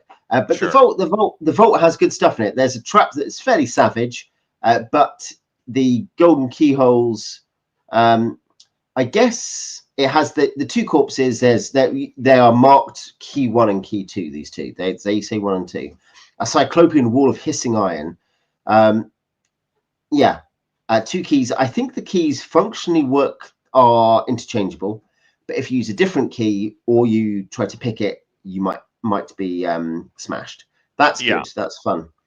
Yeah, that's totally. Again, it's like it reminds me of like the Cold War, where you both have to like twist. You have to twist these keys at the same time to launch like a nuclear missile. It's just it's a way of conveying that this is like a super valuable, protected. Yeah. And for once, the fucking payout is actually worth it. 6,000 gold. Yeah, and a +1 shield. And he only did. I don't know why he did 900 silver and then 6,000 gold. I guess it's just like, okay, and here's a little bit of change. I don't know why you wouldn't switch that up, but it's totally fine. +1 shield, very good. I mean, there's almost no are there potions in the adventure? Potions or scrolls? No, not really. There's the oil of Animate Dead, isn't there? There's the oil of Animate Dead, whatever it is. I'll just double check in case I missed anything. That was a problem with this sort of, I don't know what to call it, like the with a corner of the OSR, with a pink OSR, right? And with all these boutique style modules where everything is like custom made, is that just the stuff that you expect to find to operate a normal adventuring company, like just your healing potions, your scrolls, all that stuff, that wasn't there. So then you're like, right? It's the privation of it is just annoying. You find all this kooky stuff, but you don't find like the sort of the standard mundane boring magic that you do actually need and you need to consume on a regular basis. Oh yeah, no. So there is one consumable which is essentially a scroll of Animate Dead, essentially, but doesn't need a wizard to use it. It's an oil, so that's kind of cool. That's good. That's good. It's a nice one. Yeah. It's no healing potions. Instead, it's like it's a potion, and if you whistle the right song, you'll be able to. And the player you'll dream another person's dreams. Like fuck off. Like, and the player has to. Hit points. The player has to whistle it. That's the real thing. That's true. Yes. It's fine to put that stuff in there, right? Don't get me wrong, but like, it's all about ratio. Yeah. Okay. So I also tend to go in that direction of being like, do I want to actually like put in a spell book with this spell, or do I just want to have some spells or potions? Yeah, maybe I'll do that. I occasionally, I would say, I think it's fun to go the other way sometimes. Like a first level party will not be broken in terms of their difficulty curve by the fact if you find a priestly symbol which gives like cure light wounds once a day. That's really good. That's a really good item, to be clear. Oh yeah. But that will not break the game at all. Like, no, it really won't. It's like having an extra first level spell slot, basically. Yeah, exactly. Yeah, totally acceptable. Which in AD&D it will randomly happen via wisdom assignment. And I'm just reminded of like playing. I played BX for a while, and at some point in my party, they had the staff of healing. The staff of healing is already insane in BX because it's just like, oh, here you go, asshole. Here's 30 potions of hell, potions of healing. Pretty great. But in Labyrinth Lord, it's even more insane, where it just gives you the ability to cast Cure Light Wounds once a day on every single person once a day. So it's just everybody gets a free Cure Light Wound spell on them extra. You get a free Cure Light Wounds. You get a free Cure Light Wounds. It's insane how much that adds. It's a crazy item. So good. Anyway, right. The Mektaur. So this is, it is not clear. It should be clearer, but this is obviously a defender. The Mektaur is a character class. This is in the appendix, page 98 to 99. It is a character class with basic stats. It's like a robot character class, so a bit like the robot from. Okay, you made a robot class, which I appreciate that. I think that's one of the classes that was missing from BX. But can we go to the which is the yes, it is. Yeah, it is. It is still in the same by combat, but he is inert and needs winding. So it's just if you're stupid enough to wind him up, then he'll wind it. Yeah. Yeah, I will just go and get the Mektaur up, and then Gabor. I have seen the Mektaur. Yeah. Oh no! Okay, that's lame. You should not have put that in there. Red nails in the broom closet. At least it was in a 10-foot corridor. What's next, Brad? 2.5 feet? Like it's nuts. Maybe Brad stems from Fey folk. Like that's his ancestry. It's just very small. Yeah, the hobbits. Yeah. Okay, so this is this is the Mektaur. This fucking sucks. whoever did this, you did a terrible job. This fucking sucks. Okay, and Prince what does is angry. Mektaur do? So he is 1d8. Uses shields, no armor, any weapons. Basically, it's a way of reanimating a member of your party. This is a cool item. You become like a soulless automaton. What is this? A dungeon for ants? Yeah. Okay. So he requires air and water, but not food. Real blood pumps through a mechanical heart. If the spirit is willing, so basically, you put the blood of a recent deceased humanoid into them. Only one Mektaur is known to exist. If you kill them, you can use the Mektaur shell. Because what you destroy. Yes. Exactly. Yeah. No, this is really cool. They cannot wear armor, but have AC 3, 16. Remember, we're talking on a 9-point scale here, annoyingly. But they have AC 3 from metal exteriors, and they're naturally proficient with pole arms, add +2 damage if they charge with a pole arm, and they can use shields. I suspect that they don't heal naturally and must be repaired by tinker or blacksmith at a cost of 10 GP. But magic is allowed to heal them. They can't climb.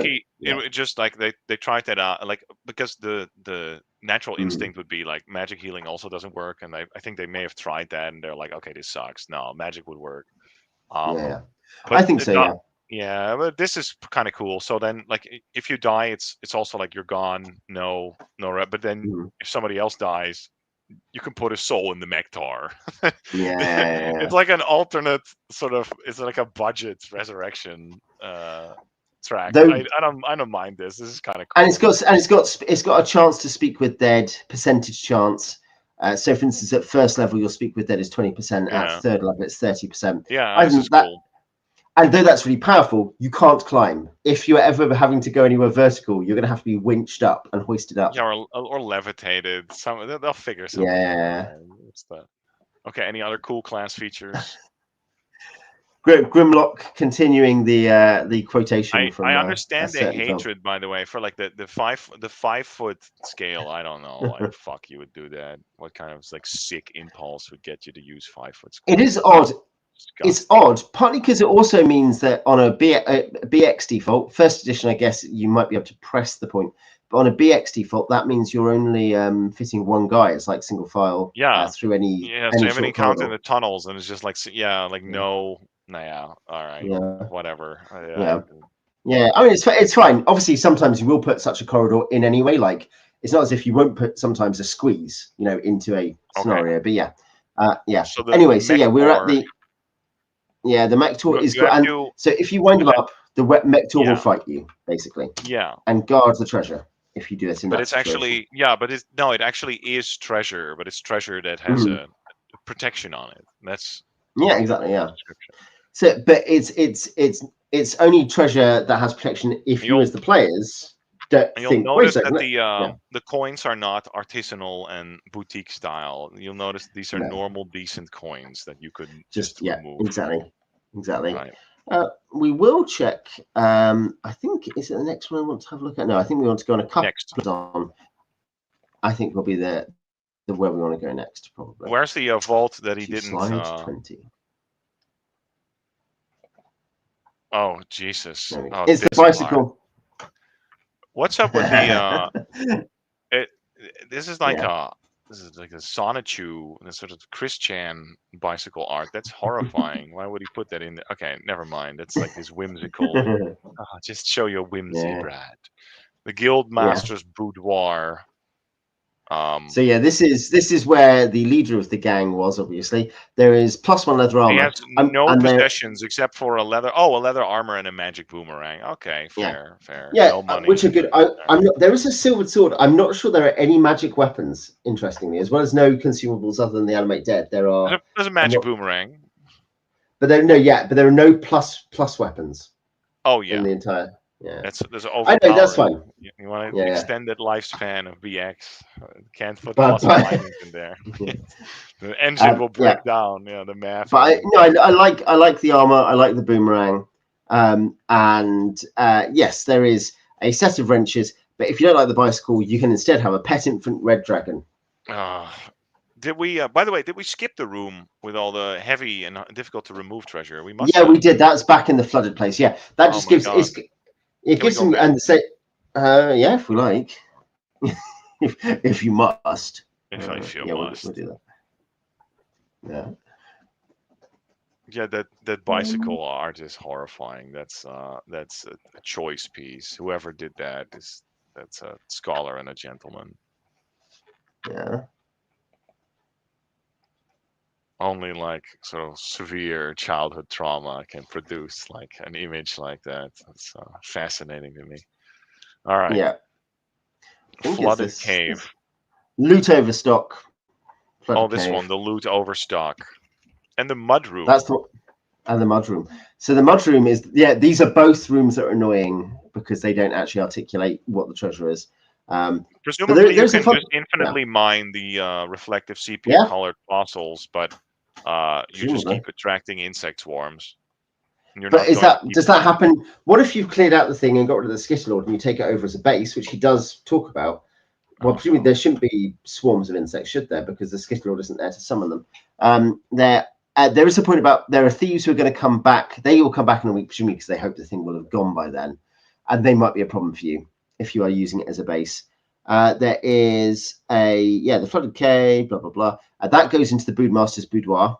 The loot overstock has the treasure that isn't statted, which is annoying, but it does say it makes a point about the pianoforte. If you play it on one of the lower octaves, it's muffled because there is some treasure in there, a treasure map and Wizard's Stolen Memoirs. That's a fun piece of 50 GP. Well, the treasure map is better. Yeah. Okay. Oh yeah, but the point is, the real treasure there should be you take over the dungeon, and at that point, it is no longer difficult to transport. Surely, at that point, you are right. Now you could be like now. He does mention what happens if you try to sell the thieves' stolen goods and the original owners find out. That's clever.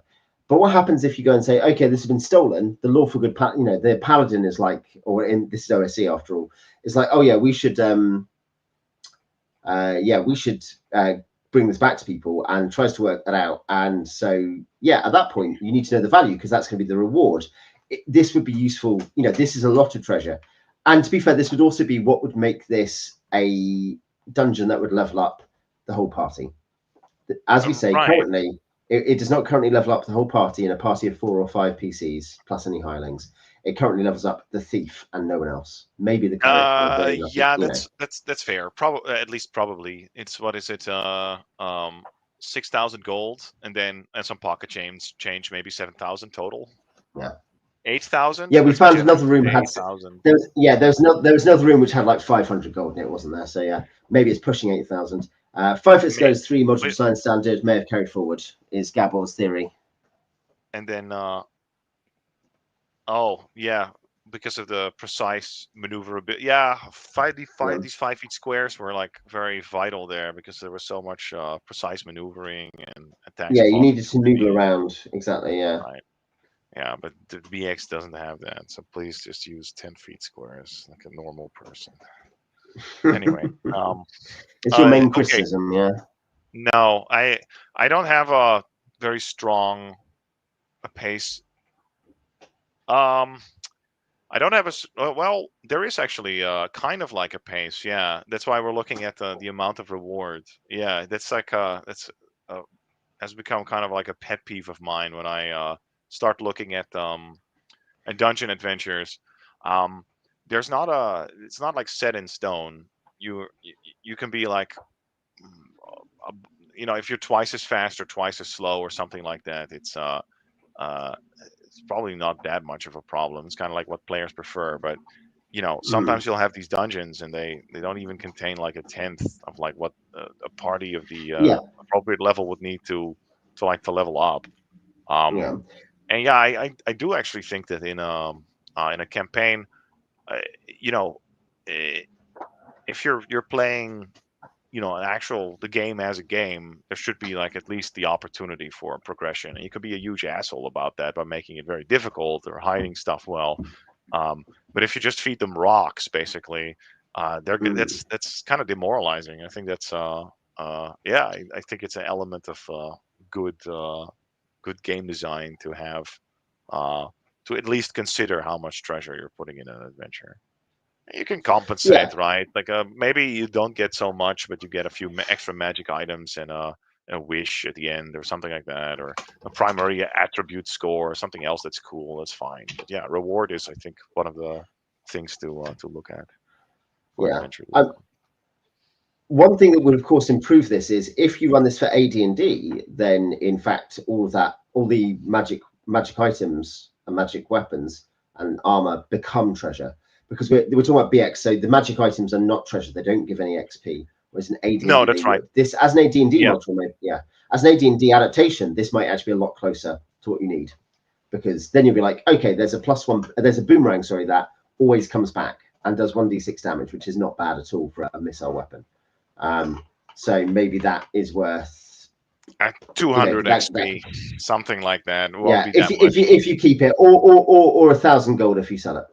If Yeah, you exchange it, maybe no, maybe more actually. Now that I think about it, like yeah, but yeah, it's comparable to a +1 hand axe or something like that. Yeah, exactly, yeah. So I think that yeah, that's for the sure. point is that like you'd start getting more XP or usability out of that, and that is a limitation of BX. But yeah, Grimlocks, I would say I do if I do I design bigger adventures and more complex things with XP budgets. Smaller things I kind of do it much more by feel, but I will always stat that up, like as in when I publish adventures, put them up on the Patreon or I used to on the blog.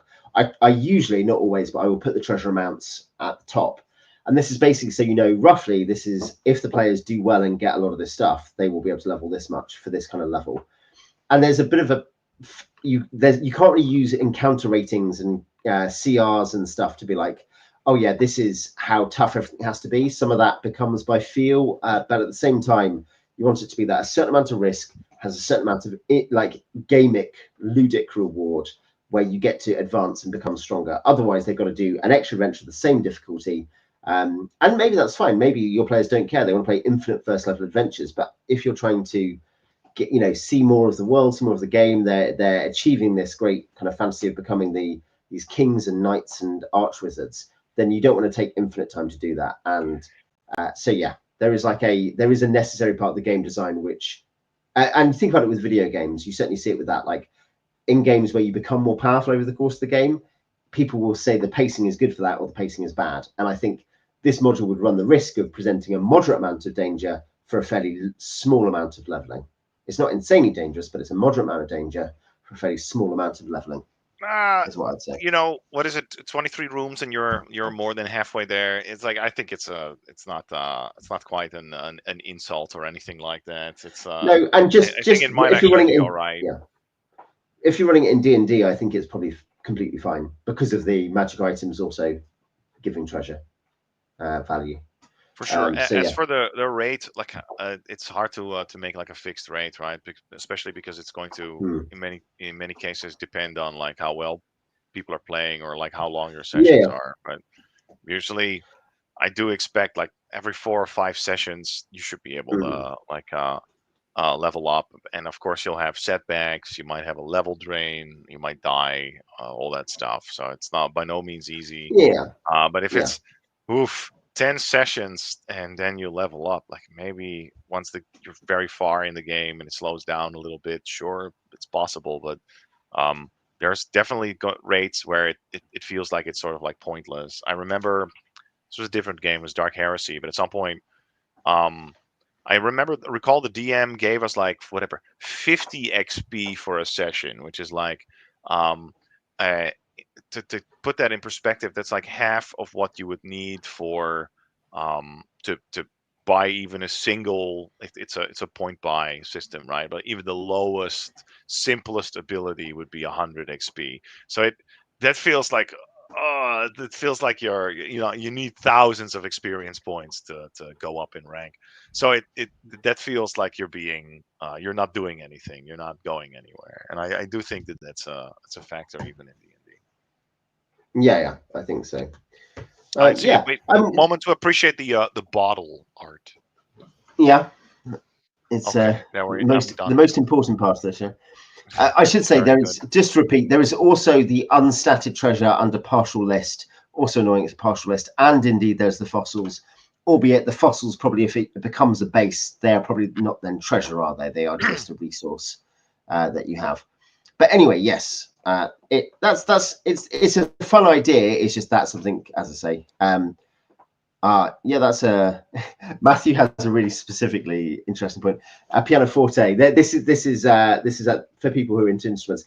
Matthew, they also have a bicycle in the adventure, and Brad does say you could just exchange this for a dragon if you think a bicycle is They have anachronistic. glasses. This is clearly some sort of anime-inspired early Renaissance technology level with funky thieves guilds and plucky characters. It's fine. What you're saying is that that really heroic characters are going to burn this world to the ground and let it rebuild itself from the ground up. Oh no!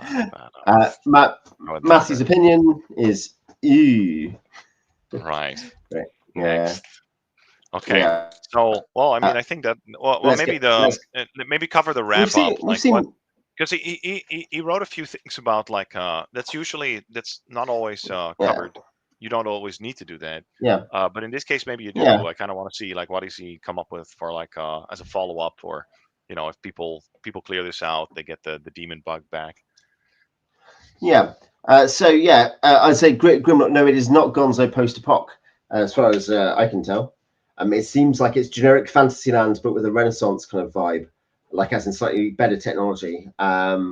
I don't think this current crop of OSC authors really does this sort of coherent, consistent world building in the way that people that grew up in the era of like 2E, when that was like really king, would be used to. So no, I agree with what Owen said.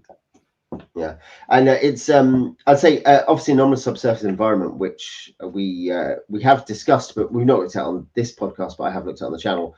I love ASC. I've run a campaign in it. That is the banner bearer for me. I think there's a few others. It's not Operation Unfathomable. There's one of those modules that's like that. But yeah, ASE is for me the benchmark Gonzo post-apoc science fantasy setting for D&D. Extreme Gamma World is a slightly different thing, but like the idea, that has a robot class actually as well. This has the Mektaur, as we've said. But yeah, follow up. Did you have any comments on the follow up, Prince? I'm just looking at them now. A lot of this, well, the missing, how will the PCs defend their new home? If they want to seize it for a home. I wonder how often people actually do that, or to what degree do you let them do that? You probably could let them take over some sort of fort, but it's more like, well, how much trouble are you gonna? Is it gonna be worth their while, or are you just gonna hassle them with just like, we're taking over the? I mean, this would have been a habitable area, I guess. They would just have to break up the. They have to deal with the night road goblins and maybe arrange for some sort of payment. But after that, here you go, you've got a hideout. So I guess it's legit to consider what would happen. Yeah, I know in my Greyhawk game, my players earmarked a couple of bandit locations because we're using T0 as well. So both the motor house, but also I think maybe it's the Monastery of Elatur or something like that. They have talked about and I think the motor house is near Homlet, of course, which makes it attractive. But I think that's the thing they have been like, what happens if we took over this place? What would we do with it? That sort of thing. So it does come up, yeah. And I think it's fine. Like it's not it is not domain play, but it has just that degree of the first steps where you are becoming, landed. You're becoming people who have control over something. And I've got a level 1. yeah. I don't mind it so much. I guess it's here Yeah. too. This is not. I'm not sure what I think about the style where it's like, well, but maybe it's okay. He just sort of what Brad Kerr does. He doesn't give you a solution. He just points towards like, oh, this could be a possible complication, or oh, this could happen. He does add, like, he they take it over as a base, and he says, but what about this, and what about this, how is that to sort of like point the DM to what the next conflict is going to be. So if they take over the lighthouse, then it's the 5 thieves are going to return. What are you going to do? You're going to cast sleep on them, by the way, and then they'll all be dead. And then you're going to cut their throats in their sleep. That's actually how most of the adventuring parties in my games, how they would function, and they would just cast sleep, and then most of their opponents, they would die in the dark. They would not know who took their lives. It's tough. I would say obviously sleep and color spray are both such incredibly powerful spells. Color spray is not in VX though. That's too it's not. for VX. It's too fun. But I've told you. I have told you at the time that one of the few party fail is it's. I don't think I've ever had. I'm trying to think. I literally think I have had a TPK once or twice, but very, very rarely. But I've had a virtual TPK in the Dark Sun campaign with a Boulette where they nearly beat a Boulette at level 3 of all things. Genuinely, legitimately did, but didn't coordinate themselves well enough. And then like 2 of them escaped in different ways, and the rest died. But yeah, the other one that happened, there was a capture. Was a low level party. They were 2nd and 3rd level. I think they were stupid. They followed a night road basically. They went from this Savart cave complex down into the deep, and found a Duergar trading post, and got into a fight with them. Got color sprayed by this gnome they were pursuing, and then I was like, "Well, what happens?" And I was like, "Well, the Duergar are going to be like, yeah, we're going to imprison them, and then presumably try to, they're going to work you to death in a Duergar mine." Yeah, exactly. But rather than kill them was the relevant point, and they were able to negotiate by giving them a map to Ilafan, a map with the entrances to Ilafan, which is the campaign was a hub. Right. And that now means the Duergar control one of the levels of Ilafan in our game. Okay. So you really snaked and you have to really snake and ruin a lot of people's lives. Okay, fair enough. However, we haven't considered what happens when a bicycle is introduced to medieval. Oh, we have a confirmation that means that Grimlock was correct. That this the piano was anachronistic. This is meant to be medieval. Anime civilization, so therefore where have they even got this from? Where have they got this bike? Is the bicycle from the goblins? Do the goblins use bicycles? I don't think they do. This is a whimsical Brad Kerr. Oh, wouldn't it be crazy? There's like a room and you find a bicycle. And then all his players, they also all go, oh, Brad. And then that's I mean, I understand.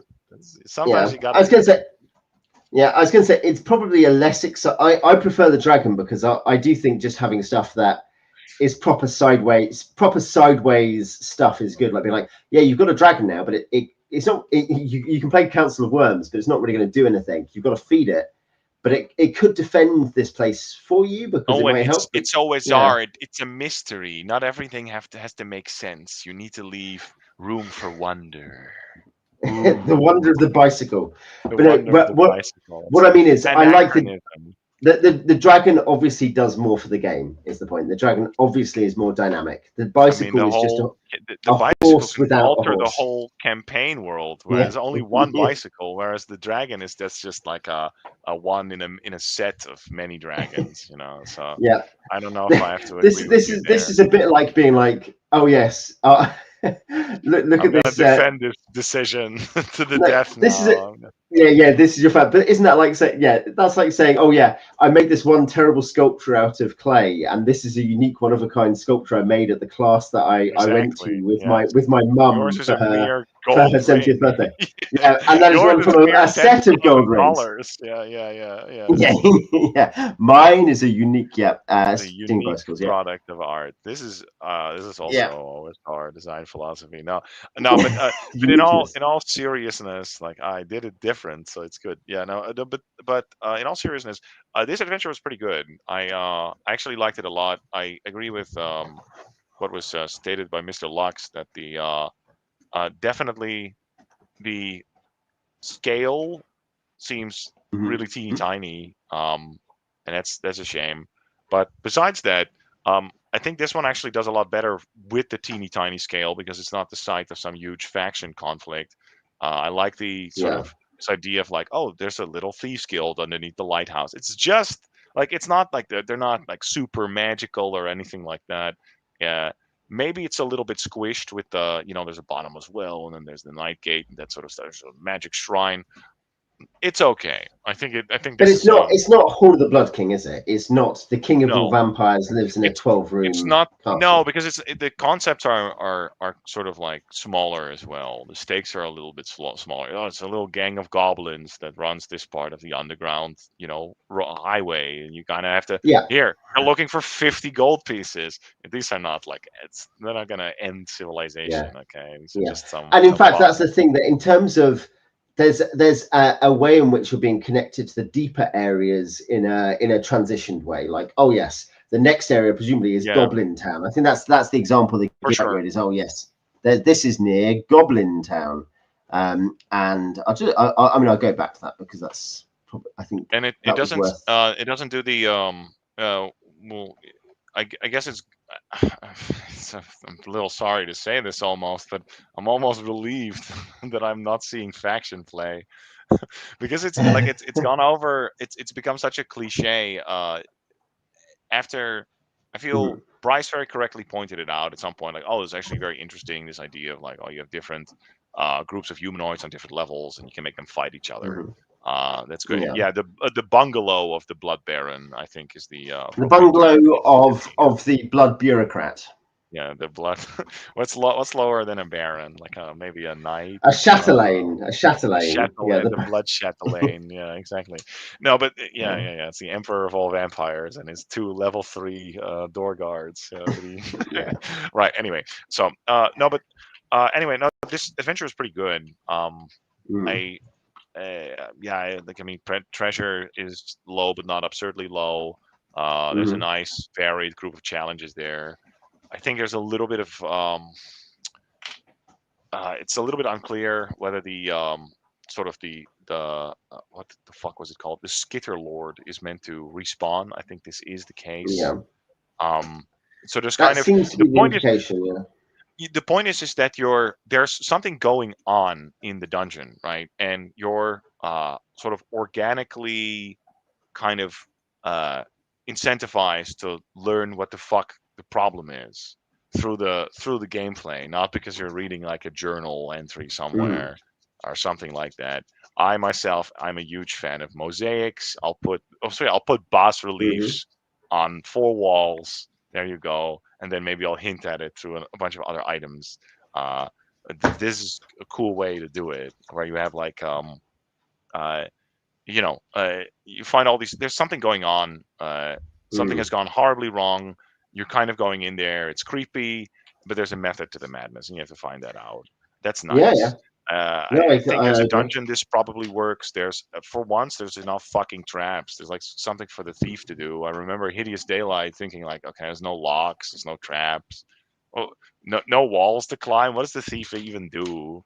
Hide I in was going to say, yeah, shadows with 10% success chance, right? yeah. I was going to But say, and the fact there are the climbing wall where the halfling is, that is obviously another training area, actually. So yeah, it's interesting that, yeah, there are all these things, and the place where they practice lock picking, one of the 6 chests has 2 wedding bands worth 120 gold, which is ironically one of the better hoards outside of the vault. But yeah, it's something where, yeah, the point is that there the thief can it's go like an around doing obstacle this course. stuff. Yeah, Yeah, yeah. exactly, No, but exactly.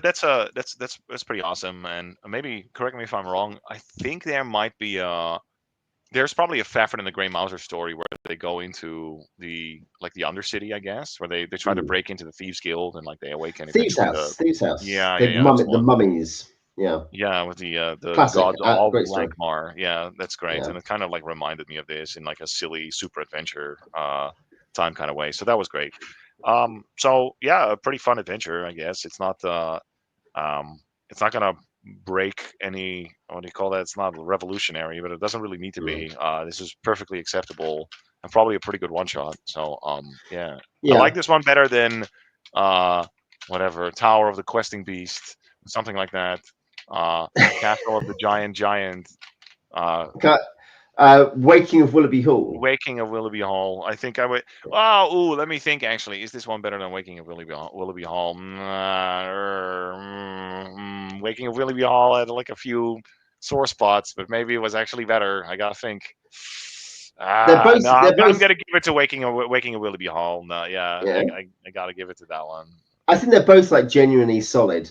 I like both, obviously, but yeah, I agree. I think this is good. I think there are weird things apart from just does the Skitterlord respawn, which is very important. There are no Yeah. potions and there are no scrolls. There is one animate dead oil. There's some Yeah, oddness. Yeah, these are like for a 23 room first level yeah. adventure. I think this is okay. Yeah, Oh no, it's just it's niggles, but they're yeah. niggles that add up to be like, oh yeah, there are some things here that you might want to change.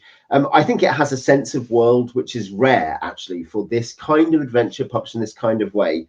There's a real sense, and I think we're on the page here. I think we're on the page here, are we? With the Night Gate, Goblin Town, the Great Mushroom, the Glass Lake, and the Recumbent Tower of the Drucks. And I think that could be fun. You're like, yes, actually, the players could start exploring that and they you might have some politics there, but then you also are saying, oh, by the way, there's also the ruined library of 50 miles away that you might want to travel to or something.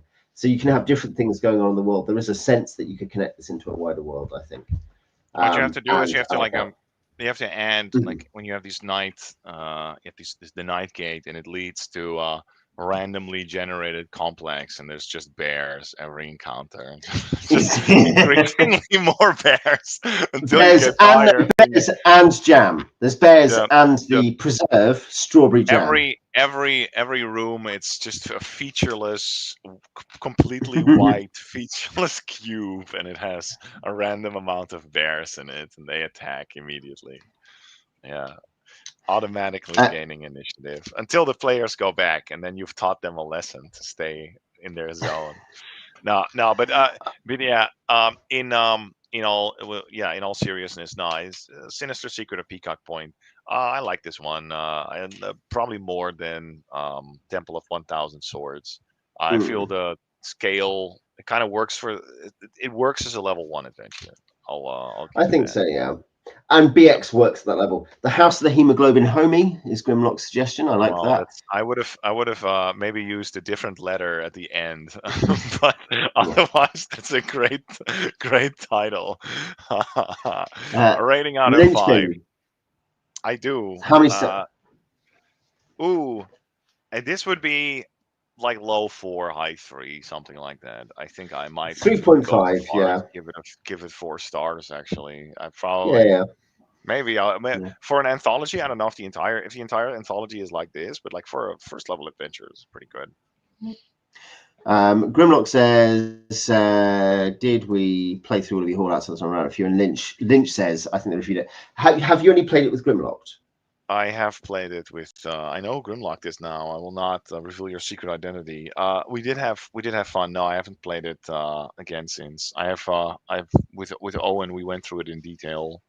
Hmm. I had fun playing Yeah. it, but it did feel a bit um like it was almost like too friendly, too easy. Like, oh, here you go. Like the uh for me, I expect a little bit more resistance. That would be like one of my major pet peeves with it. But Yeah. I do recognize that in like in some areas it actually like it had good ideas and that sort of stuff. Kind of like a Yeah. verticality to it, like a non-linearity. This one is it's okay. The map is what is it? You have 23 rooms, so you have one or two loops, and that's about it, right? But Yeah. well, yeah, we don't know about the rest. Wyvern Songs. So this may No. be So like yeah. Singing Well. Stones, 1 star, Dreaming Caldera, 0 stars, -1 stars. and then the bonus materials is like 3-star.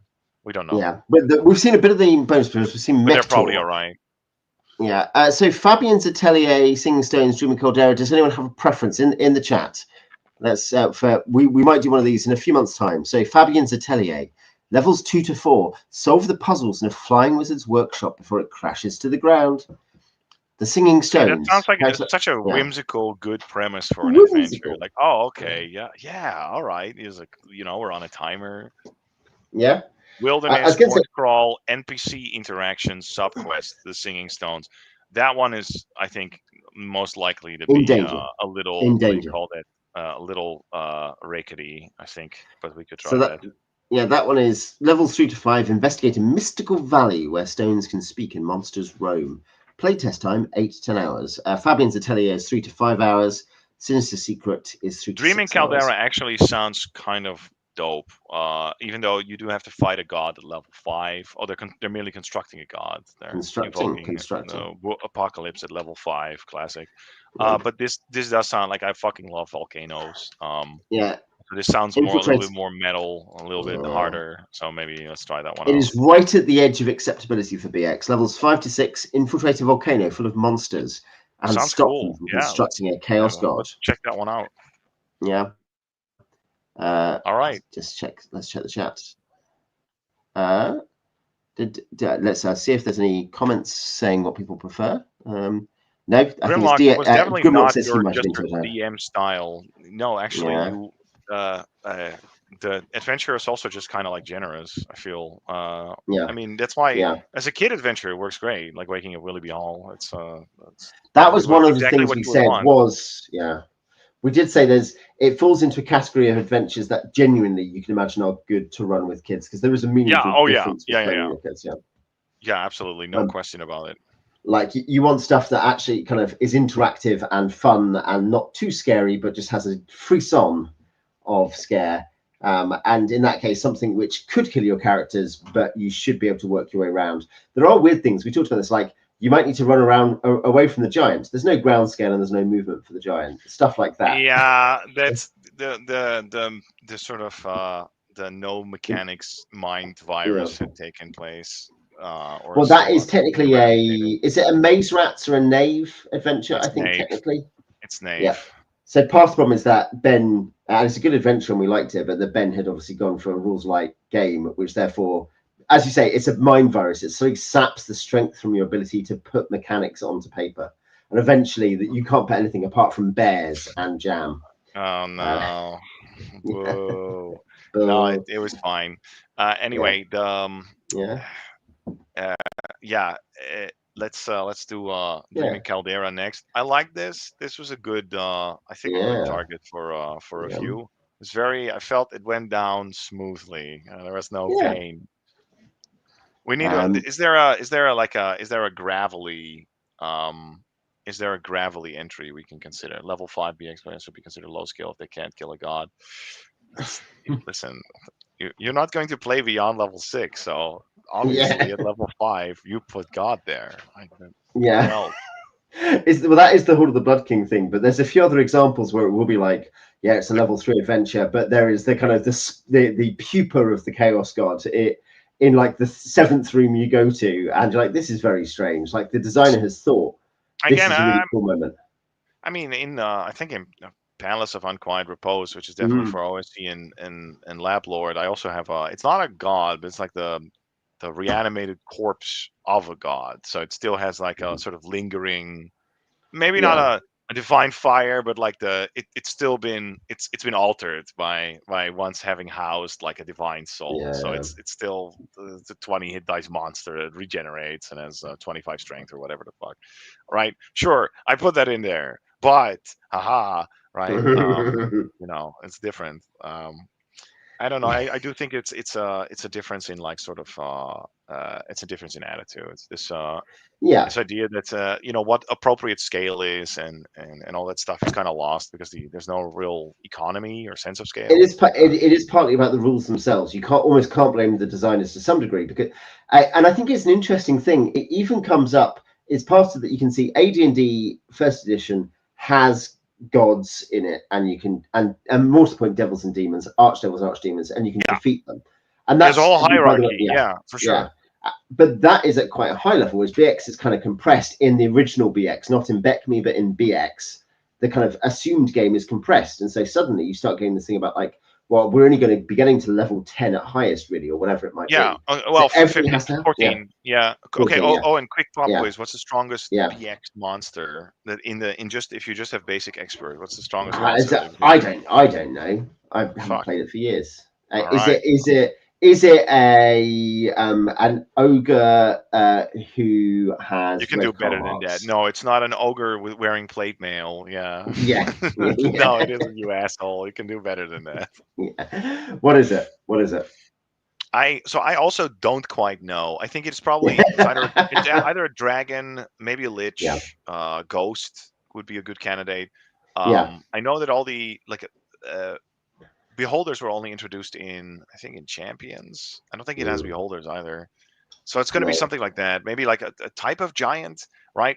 But yeah. they don't have demons, right? You don't have that Mm, whole no. sort of interplanar, these interplanar menagerie, this extra level um, above your regular mundane threats. That's very bare bones, and I think that very bare bones sort of like magic item creation rules. There's just less of a sense of like Yeah. scale and of like what's Yeah. Oh appropriate. yeah. And it becomes tempting. And this isn't probably actually as true in actual BX adventures from pre 1984 or whatever it is, to be clear. But you definitely get that. You get some odd stuff like, so you get stuff that is definitely, you're told it's in the first level module, but actually it's too dangerous for that. But later on, and certainly in more recent times, you get BX descended modules, which are like, yes, this is your first adventure and you'll be fighting a god. And it sounds like it's cool because it gets the players into the stakes and they're really doing exciting stuff. But the problem is that it obviously means the ceiling is very low. And I think sometimes this is mistaken for low fantasy. But of course, you read Fafhrd and the Grey Mousers, where the Lankmar's gods and the gods of Lankmar are both essentially completely beyond normal human interaction or risk. Oh yeah, they run into Yeah, like Langmar feels like very fantastical in the sense that yeah, they're kind of like they're yeah. street level, but well, they're heroes, but um they're not all powerful No, commanders, no. Achilles tier motherfuckers, and they run into like powerful supernatural beings all the time. That's true. Yeah, it's lowish magic with dangerous chthonic entities almost. They obviously gain magic, and I mean they eventually end up ruling an island. But we talked about this. I think that I love how the first book on that island is kind of fun, and the second book ends up with the whole weird thing where Fafhrd goes on that ship and there's all those ladies. What a strange and not very good book that was. Yeah, I think You want to talk about the Knight and Knave of you're Swords? I'd you rather we save well that. yeah, we'll do a whole stream Behind on a it. We'll read it. paywall. Yeah, yeah, We'll read exactly. it. Yeah, that's Well, I would awful. say the just generally that book starts okay and ends okay, and then the middle of it is one of the strangest things I I've read from remember, the yeah. was he jerking off as a ghost, or he was watching I somebody? He was being cucked. He was in a sort of yeah, ethereal cuck chair. He was trapped in the wall watching yeah. someone else have sex. It was a very Well, disturbing. wasn't that his ex girlfriend or something? Or it was the I rat girl. it It was was the he rat was girl. literally being, he was literally Uh, being ethereally cucked. Okay, so this is a very yeah. dark sort of This is twisted the this is the side BX novel. adventure that we should write. That we That's should what write. You know. BX brings out in people. No, I wanted Yeah. to say, so all this complaining about like Yeah. scale being off and that sort of Yeah. stuff, and the original BX line didn't really suffer from it as much because that No. would have No. just been, again, it was a derivation of like AD&D. So all these concepts, they were all already well known. It's just that you have a simplified model, but you still sort of emulate all that stuff, even though you don't no Yeah. longer have procedures for it and um, all that Yeah. jazz. So, Yeah. but Exactly. like to make it clear, this adventure does not suffer from that at all. This is No. No. perfectly No. acceptable. The threat, Yeah. it's a mundane, fantastical, but still kind of like mundane, little thieves hideout, and then is introduced like something from a different tier of like supernaturality. So a demon who's locked in a music box and totally fucks everything up, and oh shit, you have to sort of restore normality. Uh, and you can't fight it directly because it's too strong, No. even though it's only a minor demon, probably. Yeah. Yeah, I was going to say the implicit thing is, yeah, you probably can't just destroy it. You have to eventually work out banishing it functionally. That's so right. There's a question about that. Anyway, yeah. So we will be back in 3 to 4 weeks. Well, probably before the end of July, depending on other stuff. It depends if you're. I don't know if you're away actually, but I'm not away. I won't be away. I do have like a lot of I'll have to see. I'll try to make some room in my schedule. It will be busy for me. Yeah, I have, roughly projects. 3 or 4 weeks would be our expectation. Yeah, we'll see how stuff goes. But yeah, we definitely okay. will. Thanks everyone for tuning in, and we'll catch you next time. Everyone. We'll catch you next time.